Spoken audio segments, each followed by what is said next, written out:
Welcome to the Foul Play YouTube channel, Reading with the Crew. Thank you so much for that introduction, Jack61.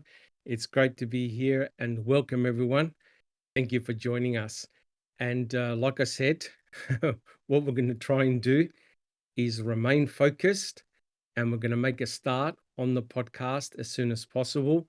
But first of all, I'd like to welcome our esteemed panel. I'm going to introduce every person. Most people, I'm sure that you guys know who we are now. We're the Foul Play team. I'm Dr. Silkman, and I'd like to introduce our panel members for tonight. We have Jack61, we have Neverly, we have Andy B. We have Andy B. We also have I Don't Recall, and we also have Susan.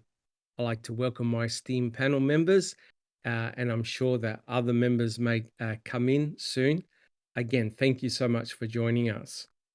So what we're going to do is we're not going to waste too much time. We're going to start as soon as possible.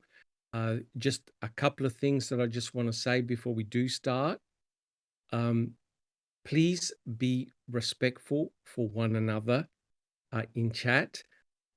So if you do have any questions as part of the podcast, please place them in the chat and we'll try and answer them to the best of our abilities.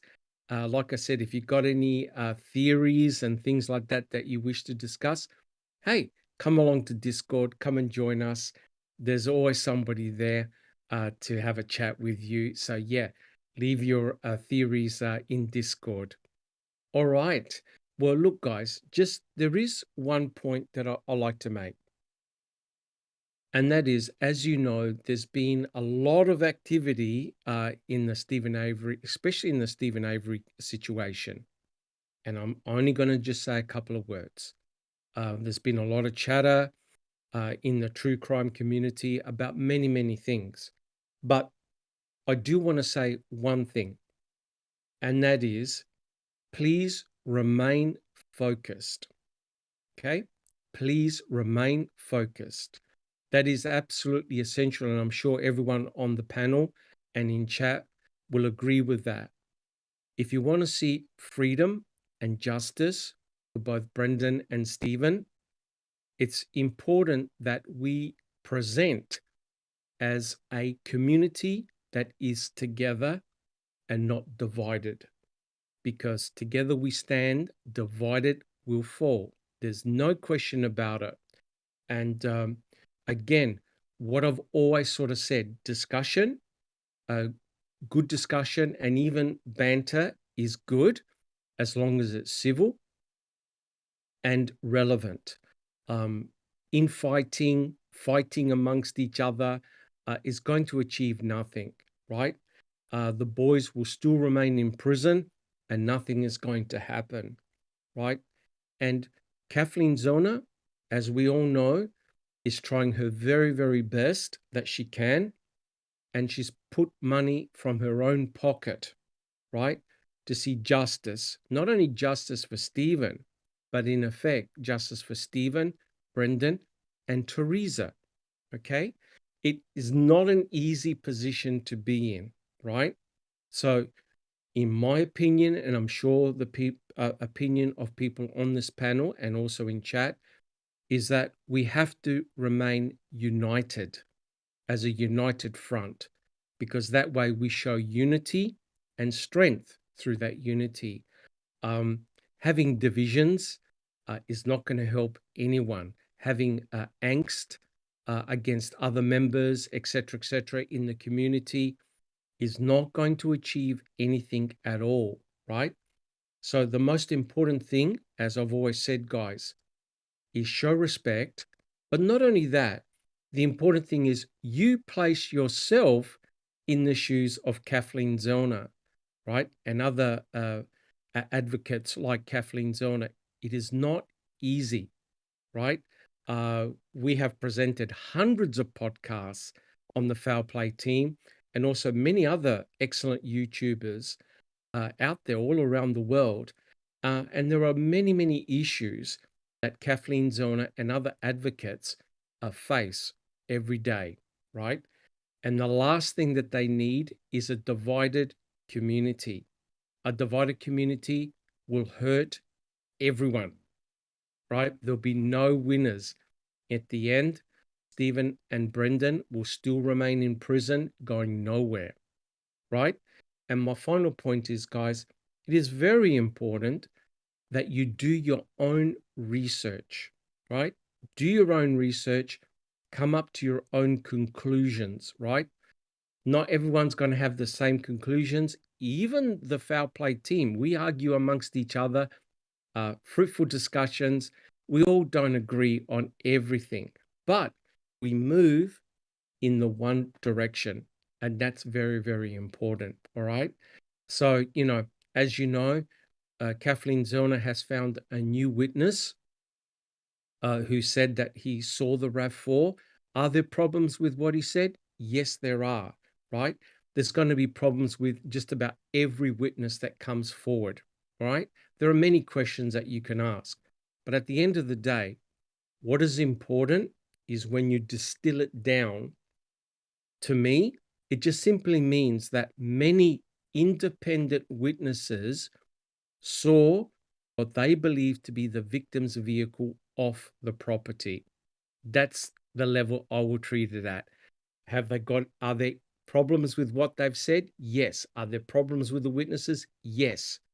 But when you have a look at all the independent witnesses over many different days who stated that they've seen the RAV4 off the property, that's the power of their observations.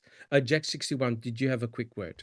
Just briefly, and that's to say, in connection to what you're talking about, it's fine to see, as you said, to disagree. We don't all agree, and that's fine. We shouldn't. It shouldn't be an echo chamber. We should always Correct. question each other. But this other stuff is purely a distraction. It's and I've been around so long. I've seen it so many times. I I, I don't walk the other way. I run because there's nothing to be solved. Nothing at the end of it. No, no, And if it's a grudge match, that's a different caliber of thing altogether. It has nothing to do with the case. I mean, there's a situation right now that we're probably going to have to deal with in some fashion that I was told about, and it is absolutely such a distraction. I just shake my head at it. I don't really want to have to get involved. I know you don't, and neither does anyone else. That's part of the core group. We just want to present information, talk about it, give our opinion, is for whatever correct. it's worth, and let everybody else make their own damn mind up. It's crazy, absolutely crazy, Correct. dog. 100% agree, Jack 61. But it's not only a distraction, it's also destructive. Yeah, Okay. In essence, what you're doing is you're keeping Stephen and Brendan in prison. In essence, when you distill it down, you should be detractors should be putting their energy to getting the boys released, right? And that's exactly what we do with these podcasts here and also open mic. We present information. Hopefully, that information can be used in a constructive manner. All right. Well, that's enough of me preaching. Uh, unless anyone has any comments, we also welcome Alice and Just Rhonda. Thank you so much, guys, for coming onto the panel. Jack 61, are we able to have a look at the very first slide, which is slide A? Thank you so much, guys. Very much appreciated. So we'll just wait for very first slide. It's slide A.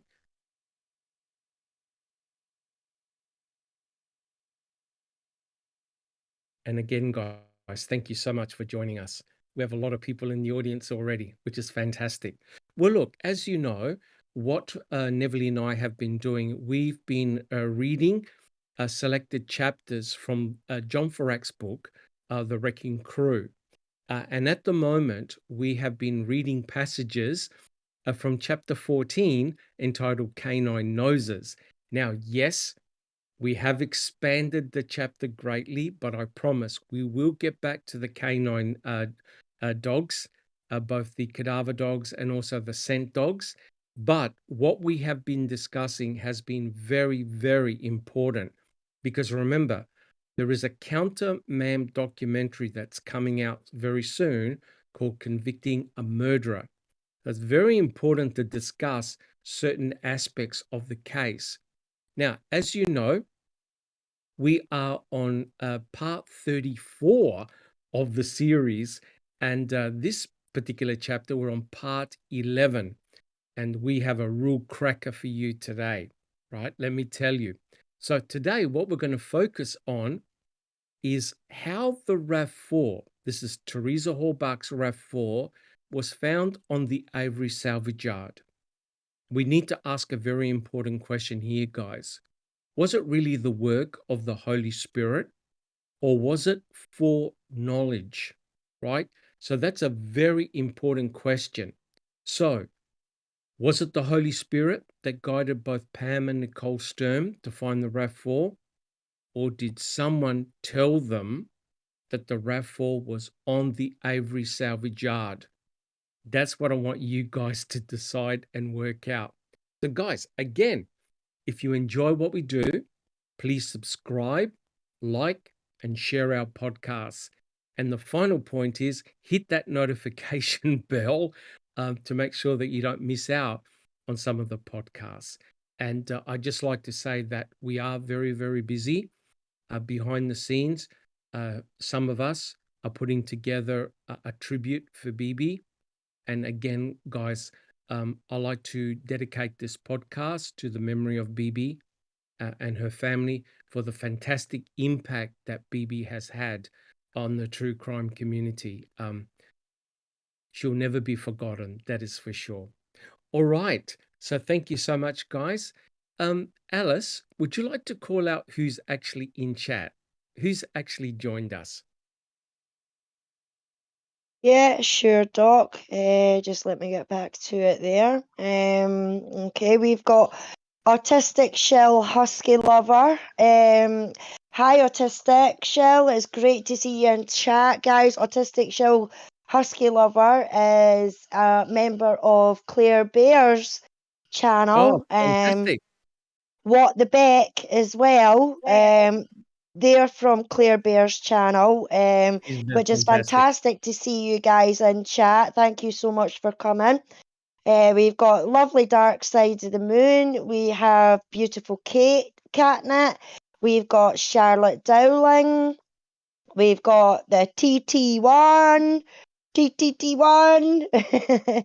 We've Welcome. got Disco Pervert. We've got Cher. We've got Moss Call. We have Josh Rhonda and Neverly in chat also. We've got Auntie B. We've got the lovely Nan's Life. We've got TTM Fangirl. And Neverly's in there as well. We've got Wooden Ballot Beat Moss. Hello there. We've got the lovely Jennifer Manning. We've got Anthony House. We have Angie Dickinson. Hello, Angie. Lovely to see you. We've got Clive. Welcome. Hi, Clive. Welcome. We've got Double D. Hi, Double D. We've got the Lurker, TJ Anderson. Hello, TJ. We have, let's see, who else have we got? We've got Katie Did It. Hi, Katie Did It. Nice to see you in chat. We've also got Serena. We've got the lovely Travis in chat as well. We have, let's see, Anthony D is in the house. We've got Wow. Rhonda SD. We've got Gaz Wall. Hi, Gaz. We've got John Wayne. Hello. We have Inexplicable Susan in chat as well as on panel. Is that us? I think we've got Graham Moss. Awesome. And we've got iced coffee. That's all I can see at the moment. If you're Gloria, hi Gloria. Sorry, missed you there. We've got JD as well. Hi JD. Hello everyone and welcome. If I've missed your name, I do apologise. Maybe just put another wee hello in the bottom because you might have been above the list where I couldn't see. But hello and welcome to each and every one of you. Oh, Audrey M. Audra M is Fantastic. just sneaking there. Fantastic. Thank you so much. Thank you, Alice, for doing that. Jack 61, are we able to have a look at slide number 2? All right. So, yeah, thank you again, guys. Your support for our channel and for what we do is fantastic, and It's heartfelt thanks. Thank you so much. All right. So let's start the podcast proper. So we know through a lot of reading and a lot of research what the main players are in the finding of the RAV4. We have Pam Sturm, and Pam is Teresa's cousin. We also have Nicole Sturm. Nicole is the daughter of Pam. Both Pam and Nicole Sturm found the RAV4 on the Avery salvage yard on November the 5th. We also have Sheriff Pagel. And what's interesting about Sheriff Pagel is that he knew the Hallback family, but he actually denied stating that he knew Teresa Hallback, which is pretty hard to believe. We also have Ryan Hilligus as well. And Ryan Hilligus is Teresa's ex-boyfriend. Jack61, did you have a comment? Oh, sorry, Doc. I forgot to Yeah. mute back. No hassles. No hassles. So pay attention on these 4 key players.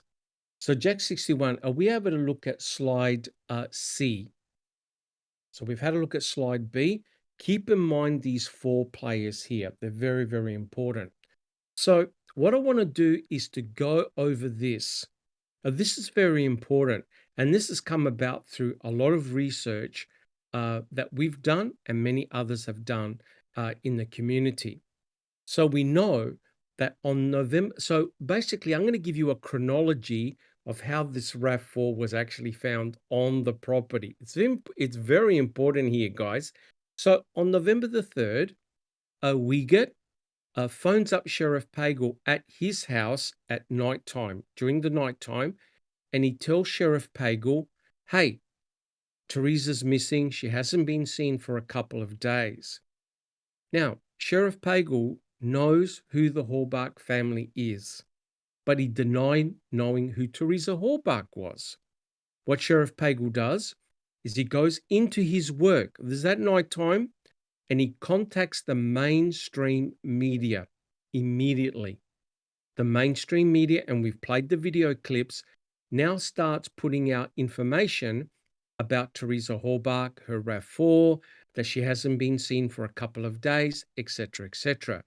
So straight away, Sheriff Pagel is on the front foot. On November the 4th, he personally goes with Baldwin up in an aeroplane, right? This is the sheriff himself. Goes up in an aeroplane and flies for several hours around the area where Teresa Hallback was last known to have been at, including the Avery salvage yard. Now, he flew, or the pilot flew, Curtis Drum flew for about 15 to 20 minutes, low-level flying over the Avery salvage yard. They're obviously trying to find Teresa Hallback's vehicle, her RAV4.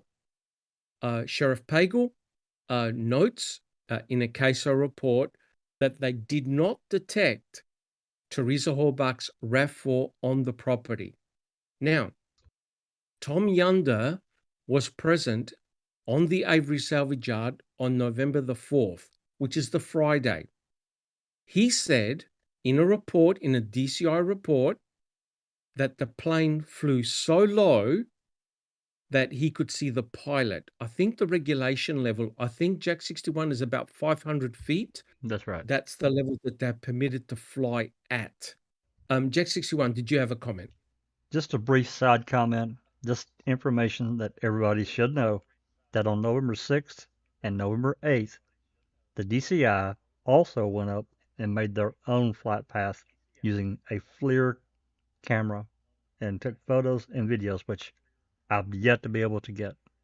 I've tried. Haven't got that. Correct. Just wanted Correct. to. So what were they looking for? You know, they found the car. So were they looking for her using a FLIR, which is infrared, detects body heat, right, Doc? For body, correct. For Yeah. body heat, correct. I just 100% wanted correct. just wanted to add that in there so everybody is aware. Fantastic. Thank you so much, Jack 61. Well, we know that the video quality from the flyover video is horrendous, right? But you just wonder whether they had more than one camera. and whether the flyover video was heavily edited. I dare say that it was very, very heavily edited. Anyway, Sheriff Pagel reported that they could not find Teresa Hallbach's RAV4 on the property. Now, you must understand that if you're flying over a particular area, it gives you an incredible vantage point of potential entry and exit points if you're thinking about planting the RAV4. I'm not saying that's what happened, but when you're up in the air, you can definitely see vantage points of where to place the RAV. So we have the sheriff contacting the mainstream media. We have the sheriff going in an aeroplane, flying over the area, including the Avery salvage yard. He doesn't find the RAV. They don't report seeing the RAV. If they did report seeing the RAV, I think it's pretty obvious, guys. The law enforcement would have descended on the Avery salvage yard. People in the panel and in chat, do you agree? If they saw any vehicle looking like a RAV4, it would have given them due course. People in the panel, do you agree? Jack Absolutely. 61. Yeah, absolutely. Agree. They'd have been on that property immediately. Yeah, Alice? Yeah, exactly, Doc. But I mean, not only that, you've got to remember, Doc, you've got that spare tire cover that is black with big silver writing on it that illuminates when it's dark that says Toyota RAV4. You would have spotted that a friggin' mile away. You'd have spotted that 10 miles up, never mind a few miles up. You know what I mean? Because it's right in your face. And that would have gave them the authority to be like, oh, check this video. Look, there's the motor there. No And doubt. it wasn't there. Yep, no doubt. And it's really funny. I kept on saying that that RAV4, which we'll talk about, that would have been seen from outer space by the James Webb Telescope, right, guys? Neverly, do you have a question? No, I'm just glad to see all the comments that are popping in the chat. Awesome. So we know that the plane, that when they were in the aeroplane, Pagel and also Baldwin failed to find the RAV4, and they wrote it in a report. Now, at the same time, Jack 61, did you have a comment? Before we move too far away from the flower video, everybody should also know there is a second video tape that we were not allowed to see, that was not marked, it was not entered into evidence, that we didn't know anything about until 2018 or 19, whenever that emails were flying between Zellner and Fallon. Correct. We've got proof of it, and we've still not seen that damn thing. So correct. I'm 100% positive there's information. It may not be anything. Well, we don't know. I'm not going to say anything more. There's a second video. We've never seen it. Correct. And when you think about it, guys, if there actually was video proof that there was no RAV4 at the pit area, that's particularly damning for the state, right? Potentially that could be very exculpatory for Stephen, because remember, the state's position is that Teresa and her RAV4 never left the property, which means that if a flyover video actually captures the fact that there is no RAV4 at the pit area, then that leads credence to all the witnesses that have seen the RAV4 off the property. Alice, do you have a comment? It's actually Anthony House in chat. Doc is asking, what day did the white Jeep get spotted with the RAV? Now, I think that was on the 4th. Correct me if I'm wrong. I'm not sure whether Siebert is 100% certain on what the day was. My understanding was it was on the 4th, the day before the RAV4 was found. Jack 61, do you have any other recollections about when Siebert saw the RAV4? No, I'm remembering the 4th. Yep. My understanding I don't think he was even sure. He wasn't 100% sure, but it was Correct. definitely before the 5th, right? He saw, and he had an excellent vantage point. He saw two vehicles, a white Jeep and a vehicle looking like Teresa Hallbach's RAV4 come in from the quarry area, right? And only the white Jeep left. So the RAV4 was still remaining somewhere. And I believe that the RAV4 was placed uh, through the quarry, likely through the quarry, and in the cover of darkness, it was then moved to the pit area. Susan. Yeah, he even noticed that the paint was peeling on that white Jeep. So he saw those close. vehicles well. Yeah. Yep. And the interesting thing, guys, is that this is going to gel really well with the dog tracks. When we eventually look at the dog tracks, there's something weird going on in the quarry. Neverly. Siebert's daughter called the police and said that her dad saw police cars in the area they were not supposed to be, and she wanted to Yes. report that. And they told her, never mind. They know what they're doing. Correct. This is a common theme that we hear all the time, where witnesses are told, "Don't worry about it. It's got nothing to do with nothing." I don't think so. Anyway, let's get back to this. So we know from the flyover they don't spot the RAV4 anywhere on the Avery salvage yard or surrounding properties and quarries, and they looked. In the meantime, we have Ryan Hilliges, who's Teresa Horbach's ex-boyfriend. He's actually coordinating the searches. And we showed the video clip in which he tells the searchers, do not touch anything. If you find something, call law enforcement. If you find her truck, and he's obviously referring to the RAV4, ring up and let law enforcement know, which is really amazing because it is Nostradamus-like what he said to the searchers. Alice, do you have a comment? Yeah, it's just a small correction, Doc. Mystic Jinx says Pam's husband is not Pagel's cousin that she's been able to find out. Okay. So I think Pam is related to Teresa. I think she's Teresa's yes. cousin through marriage or something like that. If I remember right. She's a cousin to Teresa Horbach's dad, Tom. Yeah, You're right. She's a cousin. Yeah. So she's first cousin with her father and second cousin to actually Teresa. But like I said, I haven't seen the documentation that proves that Pagel and Pam Sturm's husband are cousins. I haven't seen the documentation, only saw the Reddit post, and they went through the lineage. But Mystic Jinx, you can't top Mystic Jinx when you're looking at genealogy. So that'll be very, very interesting. Nonetheless, Sheriff Pagel definitely knew the Horbach family. Jack 61, do you have any additional comments about Pagel's relationship to Pam Sturm's husband? No, that's what you said is pretty much what I remember. But Jinx did the genealogy tree, so I'll take her at her word. Yep. Awesome. All right. And then on November the 4th, thank you very much, Mystic Jinx. So on November the 4th, Ryan Hilliges has 22 short no-call ID calls, right?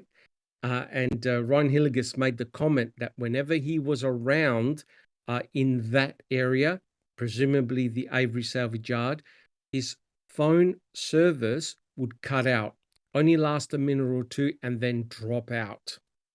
Now, what is interesting here is that on the Saturday, on November the 5th, all the searchers had left. The searchers had gone to Teresa Horbach's house where she was living with Scott Blowdorn, and the searchers had left. On the morning of the 5th, Sheriff Pagel, and I think with Deidring,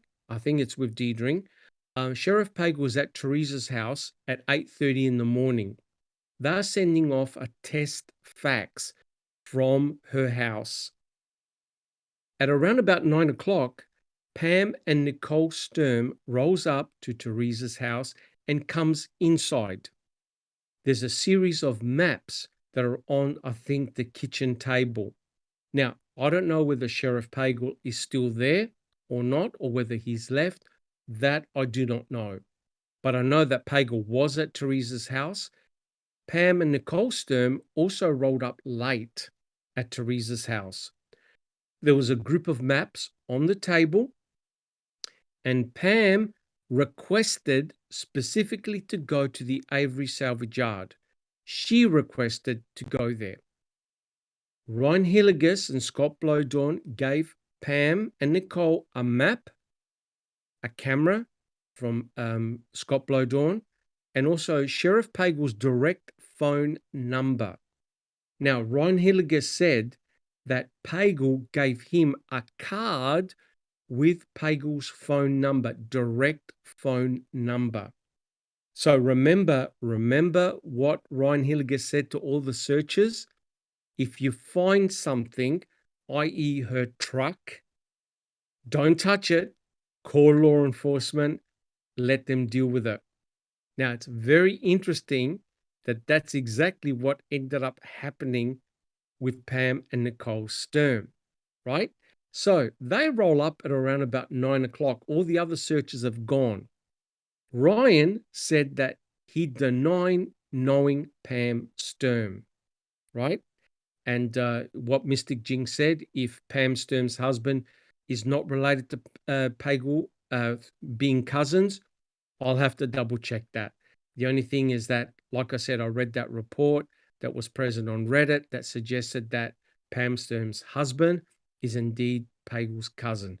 But I haven't done all the genealogy, and that's fair enough.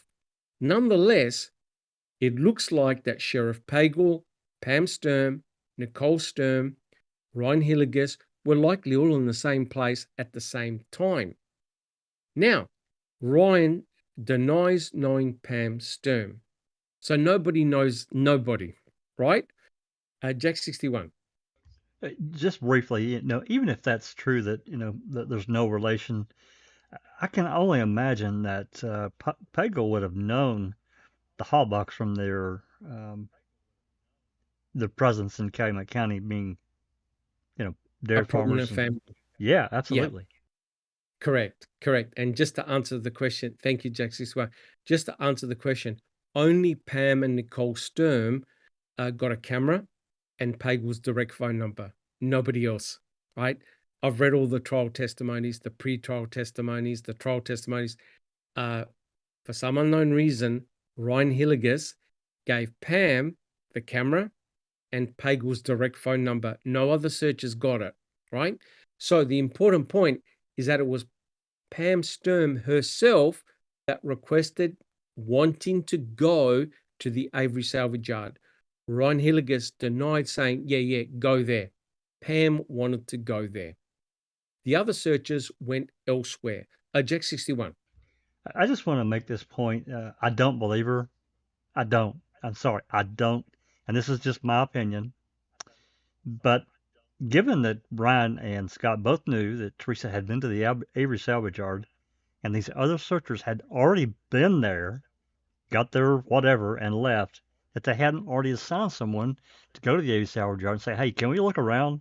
I have a really difficult time. Why would they send them off to somewhere that they had no idea that Teresa had been or not? That doesn't make any, it doesn't work. I have a problem with that story. It's convoluted to me. It doesn't work.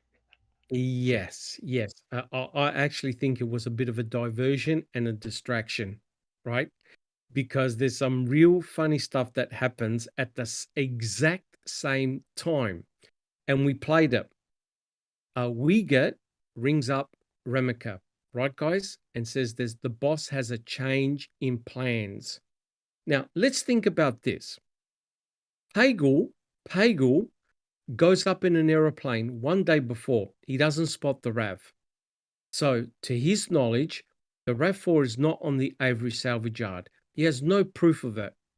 On the morning of November the 5th, the Saturday, look what's happened. Just about every family member is now off the property because they've gone to Crivets, right? Suddenly, Sheriff Pagel tells Wiegert to phone Remika that they've got a change in plans. And you know what the change in plans was? That Pagel, Sheriff Pagel, now wanted to go to the Avery salvage yard with the help of volunteer searchers. Now, notice he didn't say this on November the 4th. he said it on November the 5th, the morning of November the 5th.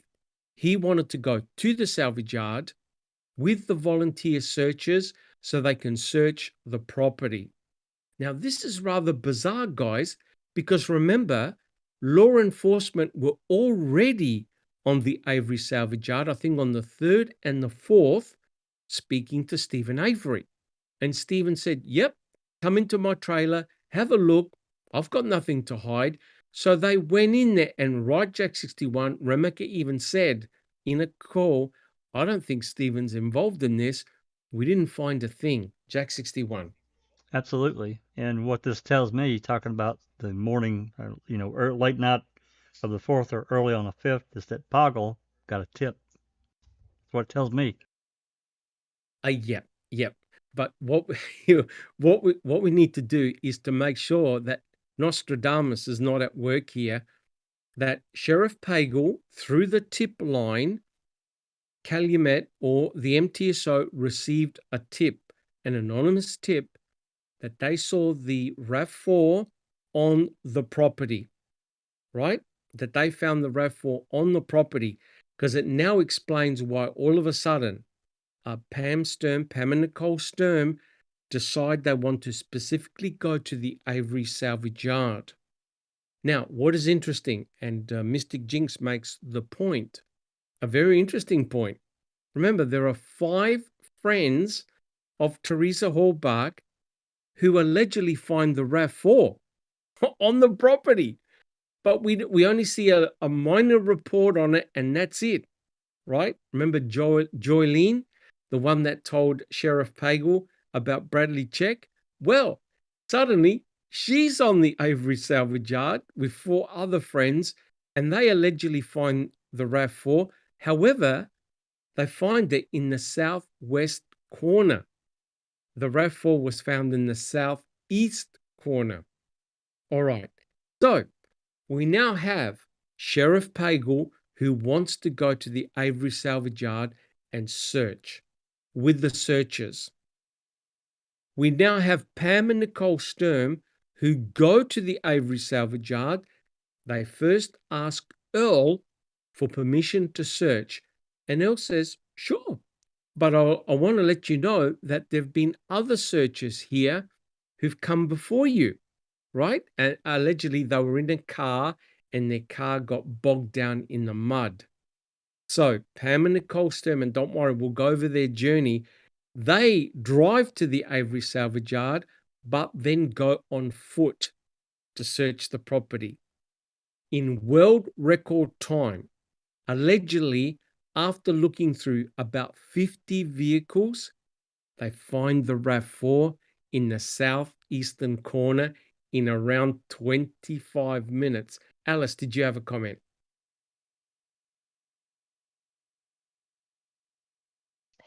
It was actually shared in chat, Doc. Yeah. She says the giggly, argumentative convo with Pam Sturm and Pagel showed familiarity. Familiarity. Oh, there's no question.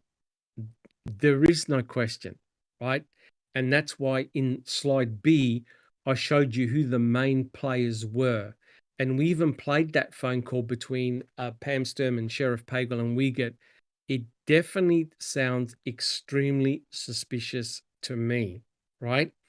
So the important thing is that all of a sudden, Pam and Nicole Sturm find Teresa's RAV4. However, it's in the opposite direction to where the 5 other friends of Teresa Hallbach said they found the RAV4. But what is interesting is, who was there first? Those 5 females or Pam and Nicole Sturm, right? It seems to me like the 5 friends of Teresa Hallbach somehow managed to get on the Avery salvage yard and they found the RAV4. Guys, and I'll say to my panel and people in chat, is it possible that they came from the quarry? Is it possible? Who's got a comment?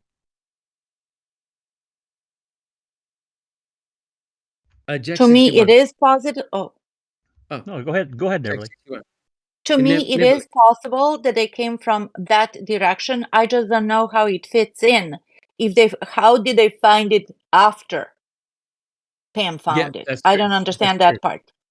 Yeah, because Pam Sturm never actually says, "Oh, I saw 5 friends of Teresa Horbach there as well." She never mentions that. She mentions I think it was the Mexican speaking people. I think was it Mexican or Spanish? Yeah, Mexican. Spanish or Mexican? Or maybe, Yeah, it was one of the two, yeah. Yeah, it was one of them. It wasn't, she didn't mention 5 friends of Teresa Horbach or anything like that. Neverly, do you have another comment? No, all good. Jack 61.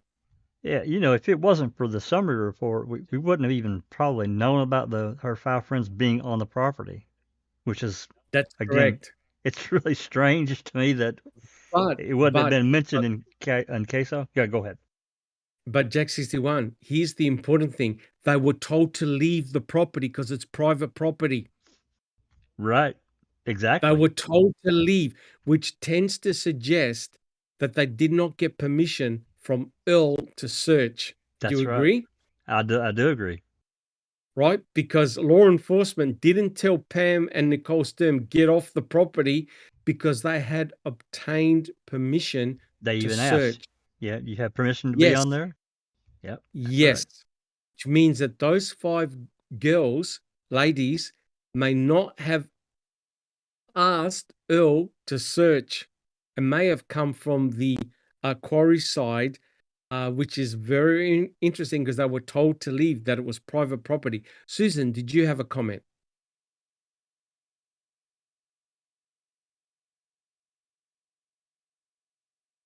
I think, are you muted, Susan? Yeah, I can't hear Susan. While we're waiting on Susan, Doc, there's a question. Jennifer Manning says, who told them to leave? It was Manitowoc Sheriff's Department that told them. I don't remember which officer. We could look. Yeah, it was Manitowoc that told them to leave. Yeah, we've actually got the report in which they were told to leave, which is very, very interesting because obviously the MTSO only arrived after Pam and Nicole Sturm phoned Sheriff Pagel, and then they all came on down. So it's very interesting that somehow these 5 girls were still on the property when the MTSO arrived. They probably were asked, "Where did you come from?" And they may have said, "Oh, we came from the quarry area," and they were told to leave. So it tends to suggest that Pam and Nicole Sturm had a mission to find the RAV4. It didn't involve those other 5 females who allegedly found the RAV4 in the southwestern corner, right?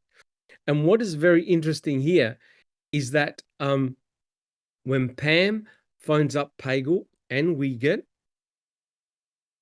she said that Pam Sturm denied speaking to law enforcement prior to finding the RAV4. And that's what I have issue with, right? So either it's completely coincidental that Pam just woke up on the Saturday morning and decided, nope, I want to go to the Avery salvage yard, and both her and her daughter find the RAV4, and nobody knows nobody. Does anybody believe or not believe that story? Who's got an issue with that story? I have an issue with that story because to me, she sure seemed special to receive the phone number to Pagel and to get a camera and to go there. Just, it seems like she portrayed it like she was the only concerned citizen. Correct. And that everybody else didn't count. Yeah, I don't know. There's like a gap. You know what I mean? Something's missing there. There is something missing because, correct me if I'm wrong, but there were literally hundreds of searchers that went everywhere looking for Teresa and her RAV4. Apart from Pam and Nicole, Jack 61, correct me if I'm wrong, but did any other searcher anywhere find Teresa or evidence of Teresa anywhere. No. So all these searchers who went everywhere, looking for Teresa and her RAV4, nobody found evidence of anything. The only person or people that found evidence of Teresa Halbach's vehicle is Pam and Nicole Sturm. Pam and Nicole Sturm went specifically to the Avery salvage yard. And what's very interesting is that Ryan Hillegas and the Sheriff's Department, they were obviously coordinating with each other. Sheriff Pagel was in Teresa's home on November the 5th, the morning of November the 5th. Are you trying to tell me that Ryan and Sheriff Pagel never spoke to each other? Are you trying to tell me that Pam and Nicole Sturm never encountered Sheriff Pagel? It's remarkable how laser focused both Pam and Nicole Sturm were in going to the Avery salvage yard, finding the RAV4 in record time, and everyone descends on the property, right? Which is truly remarkable when you think about it. Guys, do we have any comments? Alice? Yeah, I mean, this is just my opinion and my speculation because I can't seem to figure out how else it could have occurred. But in my opinion, I think this plan has been concocted between Pagel and Sturm and maybe a couple of others while they were at Teresa's house, because it's just, I don't even want to say coincidental because there's no coincidences in this case anymore. Agree. But for her to be the one to get the camera, to get the straight phone number, to turn up on that property at 10:10, and then find the car by 10:25 is like, what the fudge? Agree. 100% agree. And what we're going to do, we're going to have a look at where she actually went, right? Because remember, the question we're asking is, did Pam Sturm find the RAV4, her cousin's RAV4, through divine intervention, the use of the Holy Spirit, or did she have foreknowledge? In other words, someone told her, likely from law enforcement, maybe even Sheriff Pagel, go to this location. That's where we got a tip that the RAV4 is present. We need a searcher, a volunteer searcher to find it. Otherwise, people are going to start pointing at law enforcement of potential planting. Jack 61. Oh, crap. Sorry, Doc. I didn't mean to unmute. All good? Alice. Yeah, but you've also got to remember, Doc, Pam was supposed to be a so-called PI, you know. So I think Yes. that's with my thought pattern and my speculation. That is exactly the reason why she was brought into this. Because we're going to court. She's a respected member of the public. She's a private investigator. So she knows how law enforcement would and should work. You know, so she's a perfect witness, a perfect alibi, or whatever it is that you want to call it, for the police force, you know. And that's what Correct. plays into my speculation on that part, how she was involved, how she got that number, and everything is and like that as well, because she was supposed to be a PI, so people will respect her and no think like law enforcement. That's correct. That they're not going to do anything dodgy. Yeah, exactly, Doc. Correct. But you have to admit, what is extremely bizarre is that Ryan Hillegas didn't give a camera to anybody else. Ryan Hillegas didn't give Sheriff Pagel's direct phone number to anybody else, but only Pam and Nicole Sturm. That seems to indicate to me foreknowledge, right? And remember what Ryan Hillegas said to the searchers: if you find anything, do not touch it. Phone up the sheriff and they'll come on down and whatever. And that's exactly precisely what happened with Pam and Nicole Sturm. It's way too contrived. It's not random. It's directed, right? And Jack 61, are we able to look at slide D, please? So we'll have a look at slide D. Now, the question is this, right? Why is the RAV4 so important, right? And I think the answer is pretty obvious, right? Now, there's been a lot of arguments to and fro that, you know, and even Stephen said when he was interrogated on November the 9th, he goes, hey, if I had done this, I would have crushed the RAV. I would have got rid of the RAV. So why is the RAV4 so important? Well, when you think about it, it is the most important crime scene in the entire case. Forget about everything else. The RAV4 is the most crucial crime scene element. Why? Have a look at it. If you look at the victim, Teresa Horbach, in the RAV4, it's got her blood, her saliva, which was present on the cherry Pepsi can. We have a touch DNA, which is in the driver's side inner door handle. Now think about this. A lot of people have argued for two RAVs, a substitute RAV. There's only one problem. If you have a substitute RAV, exactly where are you going to get Teresa Horbach's touch DNA and place it on the inner door handle, right? You can't fake that, right? That means that Teresa Horbach was alive when she touched the driver's side inner door handle. You can't do that in a substitute RAV. You can't place her own DNA. Remember, they didn't know where Teresa Horbach was. That's why they had to get the pap smear later on to compare her genomic DNA profile. They didn't know where she was. So you can't add her own touch DNA, right? So that dispels the two RAV theory, in my opinion. So that's the victim. Look at Stephen, right? The so-called suspect. Inside the RAV4 is his blood, right? There are drops of blood and also blood flakes. There's his touch DNA on the hood latch. There is his touch DNA on the RAV4 key, which was found in his bedroom.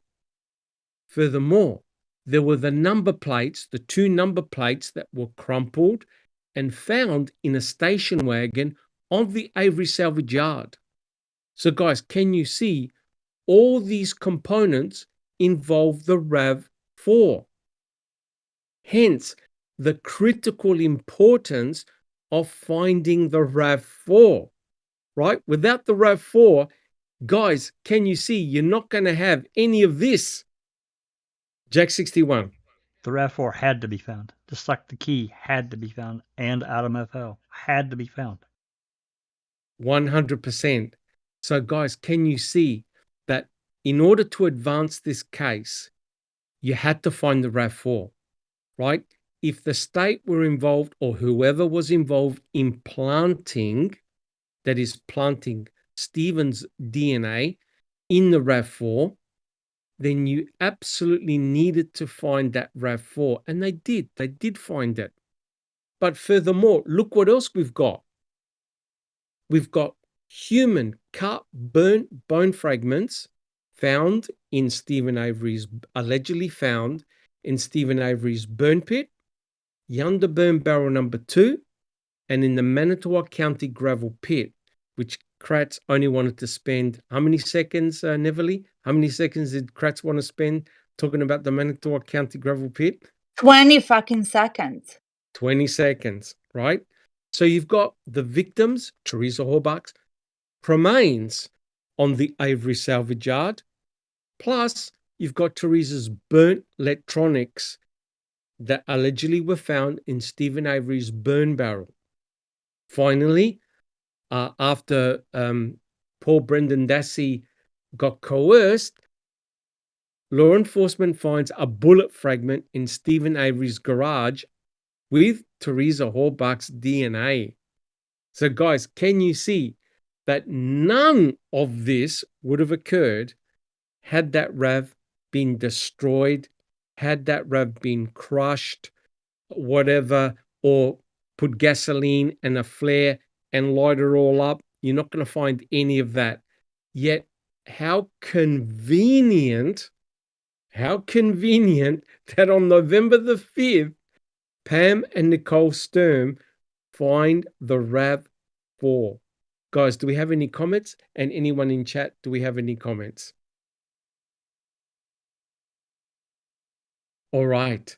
So quite clearly, guys, for the case to occur, you need that RAV4. And there were 8 sensor fingerprints in the RAV4 or on the RAV4. No one knows who those prints belong to. Stephen Avery, they didn't find any fingerprints belonging to Stephen or to Brendan Dassey, as far as I'm aware. And they do not know where that blunt, bloody object, right, Jack 61, has gone to. They never tested the DNA on the memory card, and they don't know who left A23. Jack 61.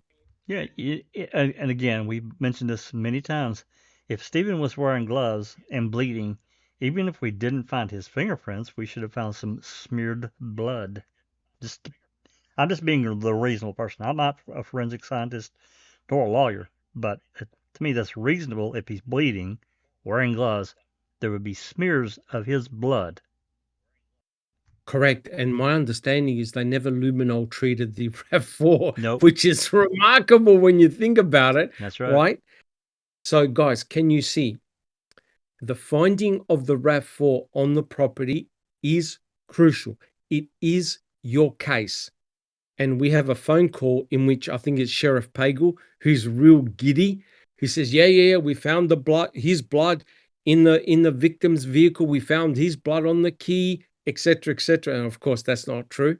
But guys, can you see that if you're going to set Stephen up, you need to have a genuine article belonging to the victim, and you got to have the suspect's DNA together inside the same place.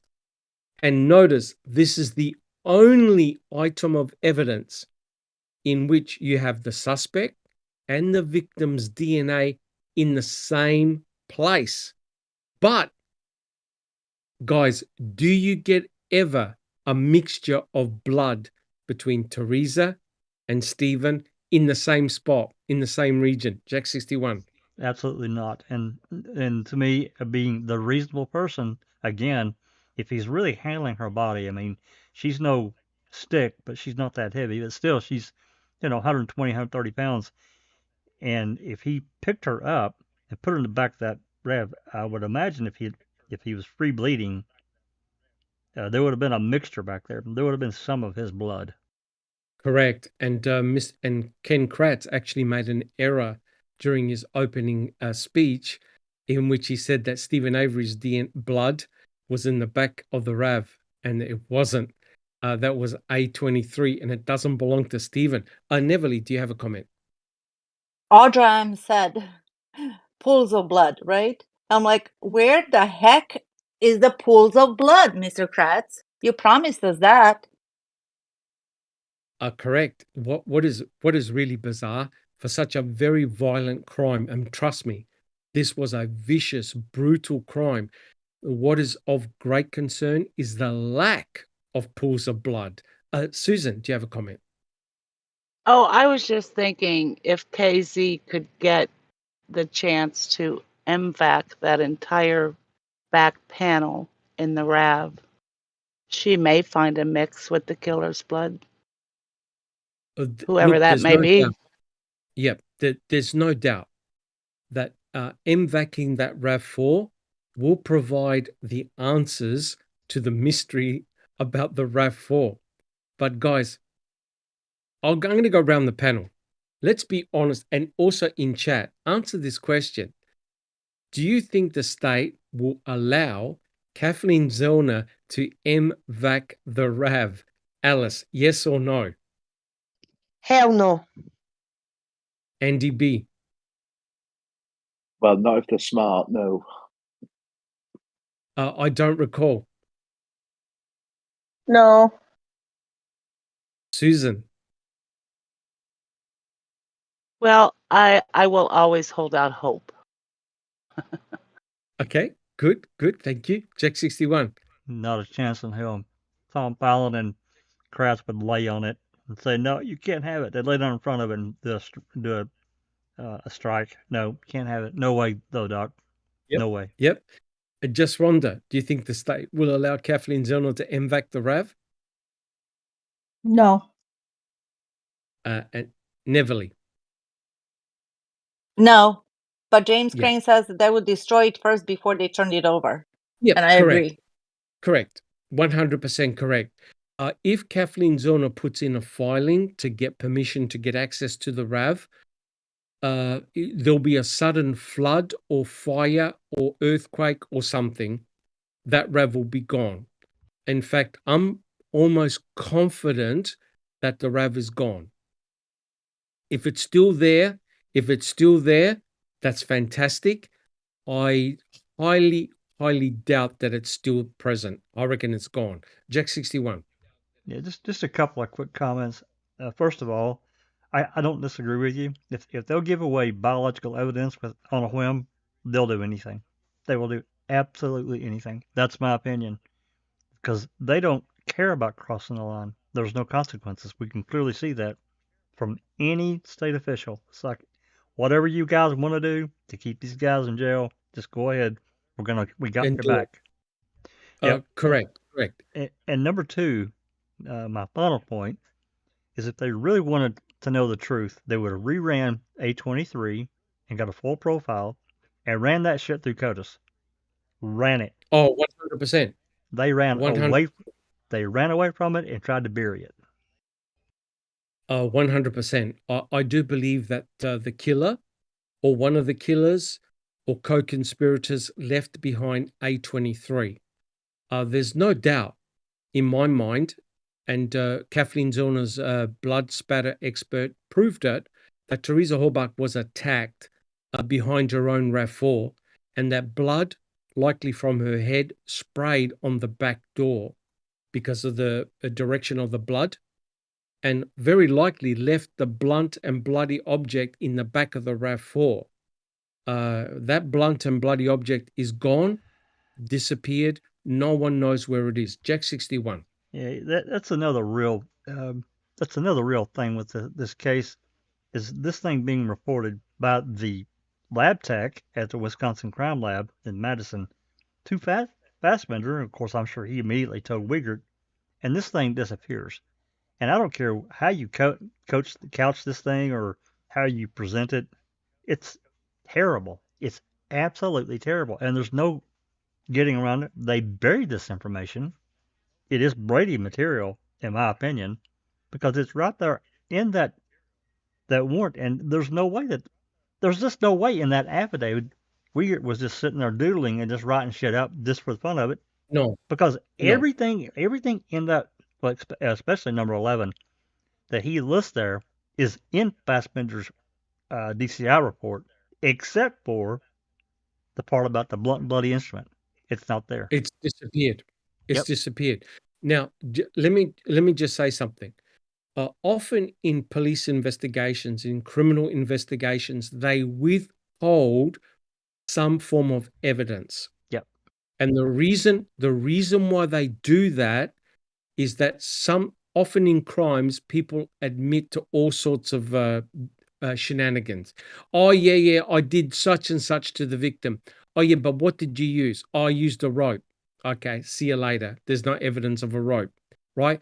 But if Brendan Dassey, imagine when they were interrogating Brendan, and he said, oh, yeah, we whacked her on the head with a heavy metal object or a heavy wooden object, then that would have raised red flags and eyebrows, correct?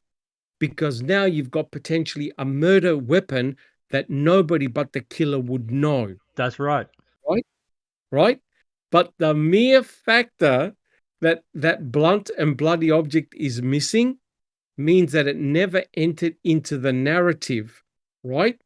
So if they tested that blunt and bloody object for DNA or fingerprints or whatever, and they didn't find Brendan's and they didn't find Stephen's, you don't want it to enter into the narrative. It simply disappears, right, guys? Right? So here's the important point. Here's what I'm trying to drive at.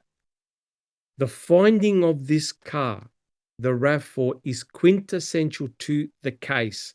If you don't have that RAV4, you don't have a case, right? Because how else are you going to plant blood not only in the RAV4, but DNA on the key and the number plates, right? So everything is pointing to Stephen. Notice there is no incriminating forensic evidence directed at Brendan Dassey, right? It's all directed against one person and one person only, the only person in Manitowoc that had a $36 million civil suit against the county. Do we have any comments? Do we have any questions from chat? There's a comment from Jackson, yeah. There's a comment. If Alice or one of the ladies want to read that from Mr. President, it's an interesting but true comment. Beverly, one of you want to read it out? Sure. Regarding Pratt?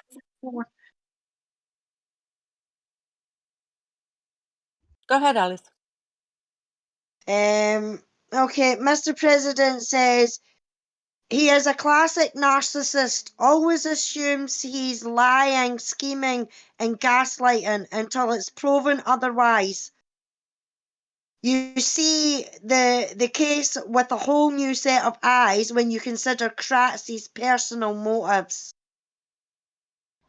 Yeah, 100%. Yeah, he's exactly right. Yep, 100% correct. But guys, we're not finished with the RAV4 just yet. So quite clearly, the RAV4 is a quintessential piece of the case.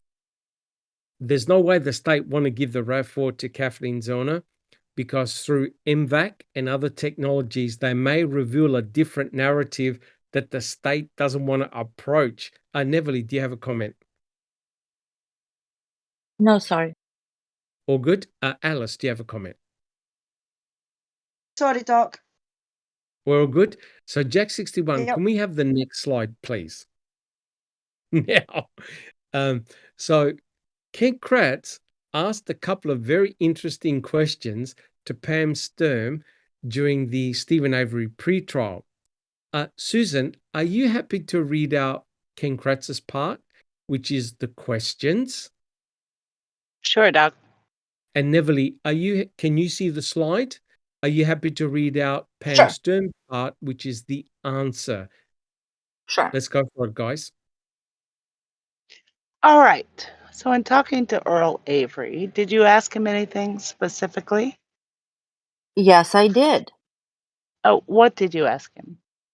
I asked him if it would be okay if my daughter and I searched the salvage yard for Teresa Holbach's vehicle. Vehicle, not person. Yeah, yes. You picked it up straight away. You picked it up straight away. Let's go, guys. Could you just describe the nature of that conversation? And counsel and the court, I'm certainly not asking for the truth of the matter, but what she may have done as a result of that conversation. What did you talk about, Ms. Sturm? Well, we talked about, at first I said, maybe since it's deer hunting season, some of the hunters may go out in the woods and maybe they will find some evidence of Teresa. What? Yeah. And Earl, what? And Earl indicated that they go deer hunting up in the Crivets area, that they have a cottage up there. What? Ms. Sturm, I don't mean to interrupt, but I'm going to. I Why wonder don't you why. tell us? Yeah. Why don't you tell us at the conclusion of your conversation with her? Did you ask for any permission to do anything? Yes, we asked if we could walk around the property and search for Teresa's vehicle. All right. Let's unpack this. Has anyone got any comments for what Pam Sturm just told Kratz? And notice how Kratz wanted to immediately stop Pam Sturm. Yes, she keeps talking about the vehicle, Dr. Silkman. She never mentioned Teresa until she said, oh my God, that there's hunters that go to the woods and they could possibly find her. Uh-huh. What the hell is it saying? Okay, notice, Neville, you picked it up. She specifically said, I want to find Teresa Horbach's vehicle. She said it twice. She never said, I'm trying to find my cousin Teresa. She said vehicle. And then we have the bizarre situation about the hunters. Susan, do you have a comment? Yeah, that is bizarre about the hunters. I agree with that. I don't find it so nefarious that they're looking for the vehicle. I mean, you find the vehicle, hopefully you find Teresa. I mean, it Okay. is a salvage yard full of vehicles, so yeah. Okay. I don't know. I see what you're saying, but I also think that it would be more natural to say we were looking for Teresa or her vehicle, not the other way around, or not even mentioning Teresa. Would you say that's almost an embedded confession? I think so. Well, Jack 61. Yeah, that's what it was the question I was going to ask, because is this a confession? She already knew the damn thing was there. I don't know. Well, her answer was very specific, as Neville said, vehicle. Yep, not Teresa, the vehicle. Now, if that's your cousin, wouldn't you actually mention Teresa herself as well? Or if you're the concerned party, are you concerned party for the vehicle or for the person? Or both. Correct. If you're going to Or mention both. yeah, mention both. You know, it's like if she's thinking it. You know, maybe if I find her car, maybe we'll find her in it. Maybe, I guess, but. But she didn't say that, and he asked her twice, and she said it twice. Yeah. But she's thinking Teresa might be in the woods somewhere. And then we think about Cuss Road Weird. and the clandestine burial site, right? Okay, I'm gonna put the question out there. I'm gonna ask my panel and guys in chat. Did Pam Sturm know that her cousin was dead? Alice, yes or no? Do you think they already knew that Teresa Horbach was deceased? Alice. Oh,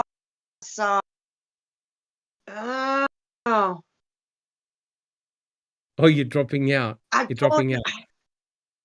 don't know if I could say a yes or a no for that question, Doc. Okay. Maybe. Okay. Interesting. Because she mentioned about the deer hunters and they may find some evidence of Teresa. What evidence are we talking about here, guys? Hunters finding evidence? That is a good question. Shit. Okay. Maybe the turkey hunters in Waders in Maribel Caves in the woods. Maybe that's what she was talking about. Possibly. Okay, Andy B. Do you think Teresa, her cousin Pam Sturm, knew that Teresa Horbach was deceased? Already deceased? It seems likely, doesn't it? So I'll say yes. Okay. I don't recall. I think so too. Okay. Susan. I don't think Pam knew. Okay. Jack 61. I think she had a suspicion that she was, but I don't think she actually knew it. I don't think so. Okay. But I think she did suspect it. Okay. Just Rhonda. No, I don't feel like she knew. Okay. And Neverly. I think she may have figured it out on her own. I don't believe they would tell Pam anything that's so important because I don't think they would trust her. She has a big mouth. But that's a possibility. Okay. But you have to admit the comment about the hunters finding some evidence of Teresa, that was strange. That was definitely bizarre. Alice. Yeah, it's definitely bizarre. But Mr. President in chat says, no, Pam didn't know Teresa was dead, and in my opinion, she wasn't in on the ruse. She was used by Ryan, Uyghur, and Kratz. I don't know if I agree with you on that, that she was used by Kratz and that. Rumour has it, says, I feel like Pam of God is too emotional to know Teresa was dead. It would have been more obvious if she knew. So it's various opinions. Some are saying yes, she knew. Some are saying no, she didn't. So But there's one from Mr. President that I actually really like. He said, keep in mind that Pam had been coached by Kratz and his focus was on the car. Oh, no doubt. And I agree. Look, see, it's difficult for me to say whether she knew or didn't know, but there's no question that Kratz was actually scared of Pam Sturm, because Pam Sturm, she ran away with her comments, right? She couldn't help herself, and it's true, right, Jack 61, that Kratz had to stop her from talking in the courtroom. Oh, absolutely, several times actually. Many times. I don't want to stop you, but I'm going to, which means shut the fuck up and don't say any more, right? That's the polite way, and you're correct. Someone like Pam would have been very, very coached in exactly what to say and what not to say, and Kratz even told her to shut up several times during her testimony. Neverly. Yeah, and I'm going to stop you right there. Susan, Yeah, I'm going to is stop that you what right he says? Yeah. there. Yeah, correct. Yeah. Well, All right. Kratz's coaching is so heavy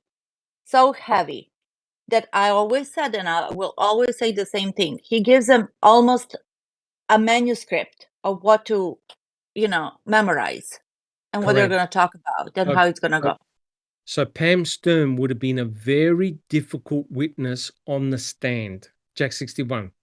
Yeah, and I think it's important to mention that as you guys have talked about, Kratz did this with many of his witnesses. Anyone that's read the trial testimony knows he would interrupt and say, I'm going to stop you right there and go back to Correct. whatever he wanted to talk to, because he didn't want them talking about more about where they were going. He would stop them. Correct. And not only that, you'll see that when the questioning got very tricky, Fallon would object. Always. Judge, I don't like where these questions are going, irrelevant, etc., etc.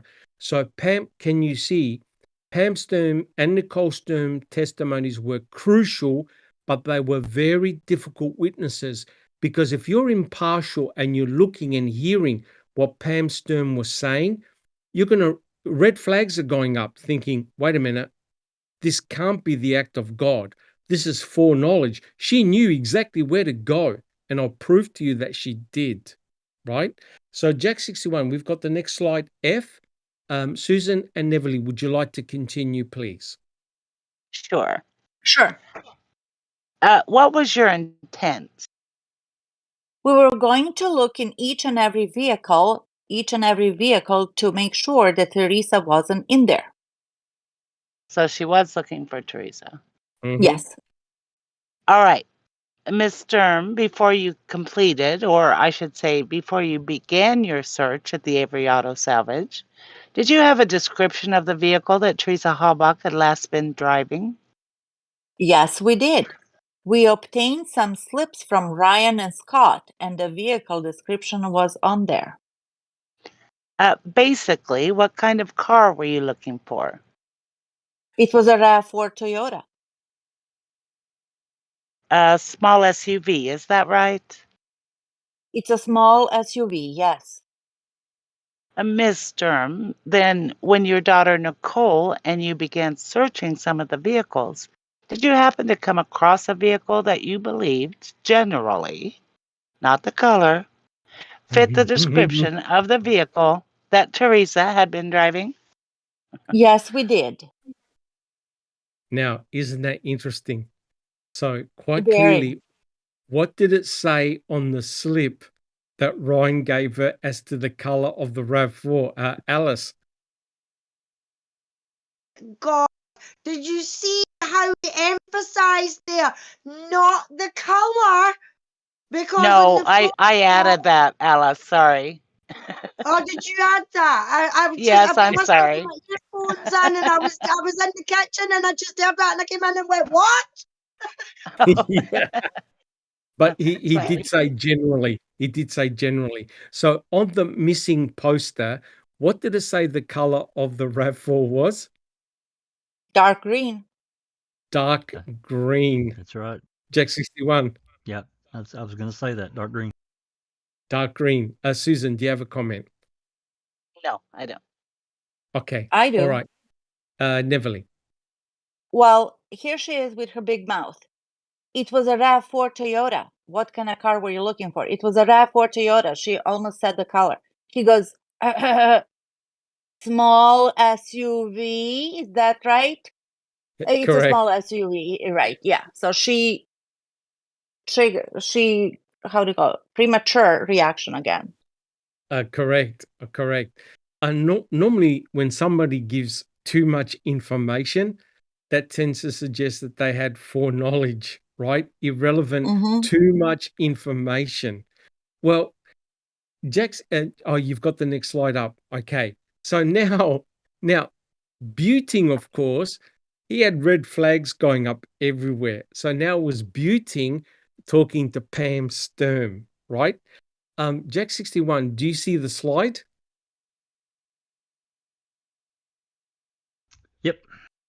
Yep. Would you like to be asking the questions? So you're Buting, and Neverly, would you like to read the responses? You're Pam Sturm.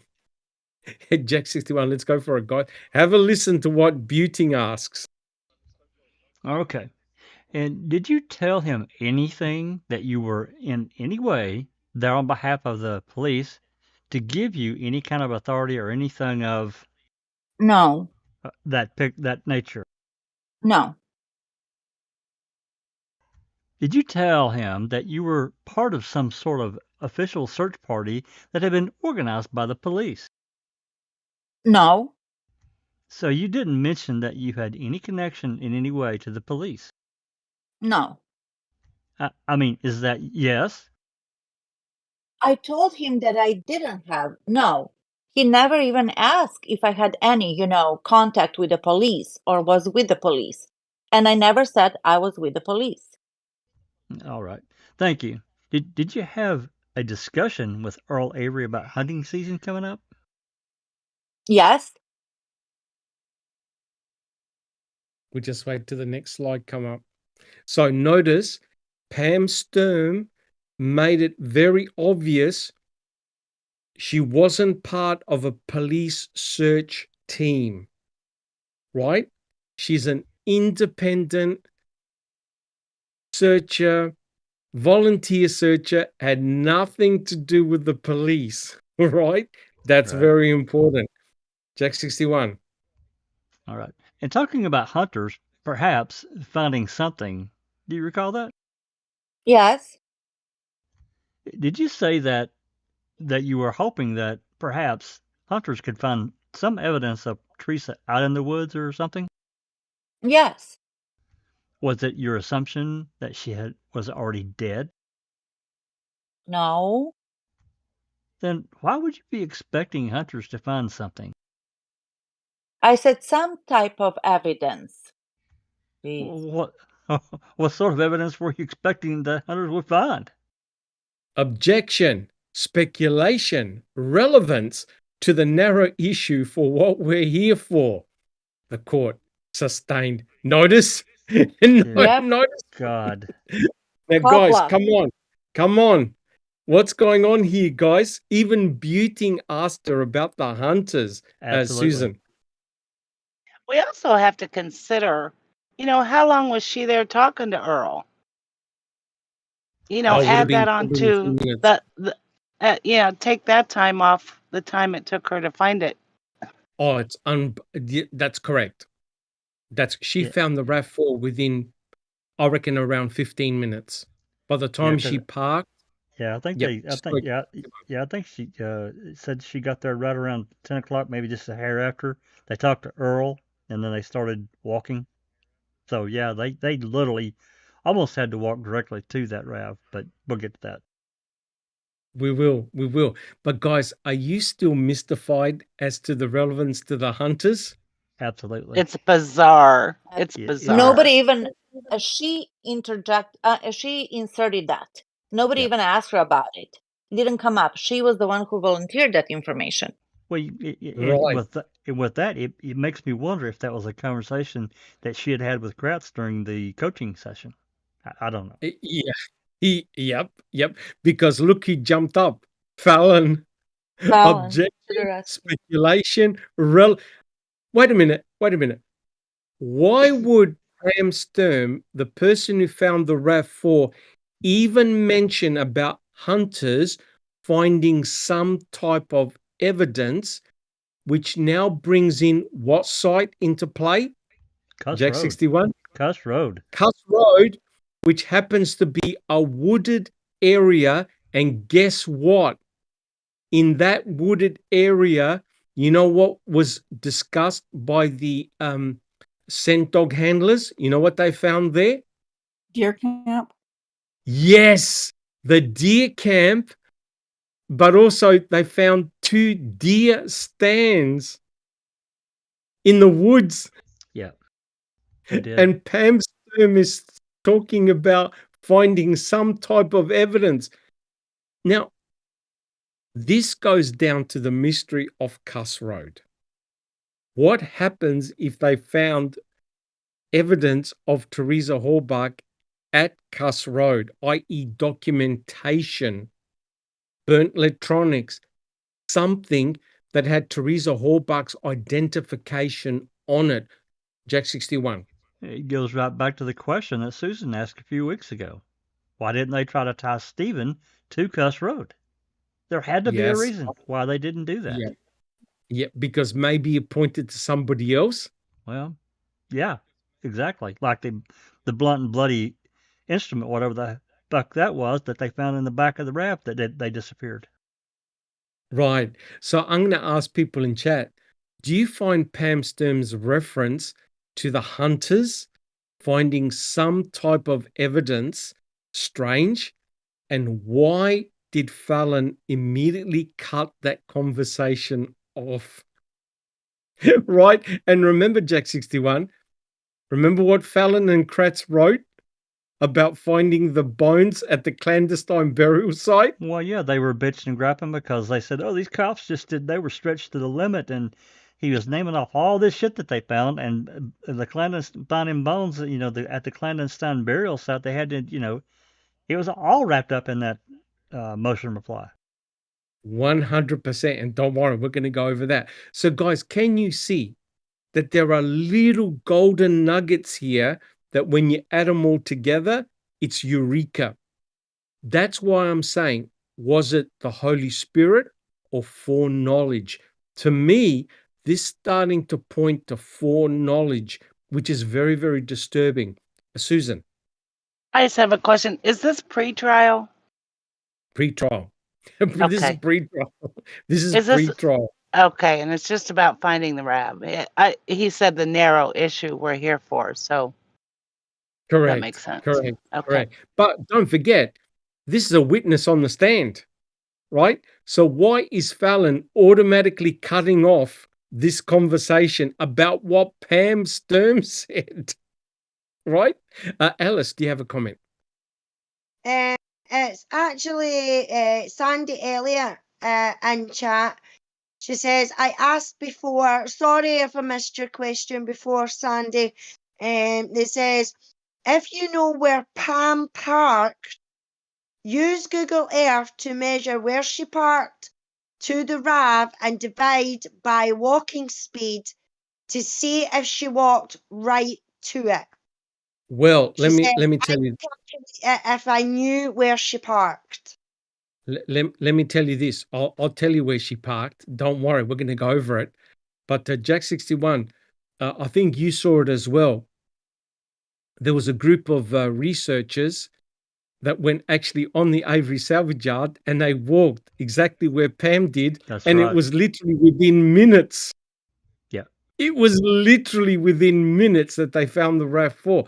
And what Susan said was the fact that she had to park her car.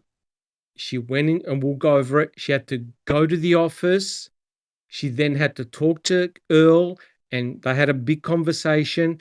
And then Pam and Nicole had to work out where they were going to go. And by the time you factor that all into account, she found the RAV, no kidding, within 10 minutes, right? She did arrive at 10 to 10, but by the time she actually got her act together and started walking to the RAV4, and don't forget, Nicole took pictures as well before they phoned up Sheriff Pagel. They found the RAV4, I'm kidding you not, within 10 minutes. It's that quick. Jack 61.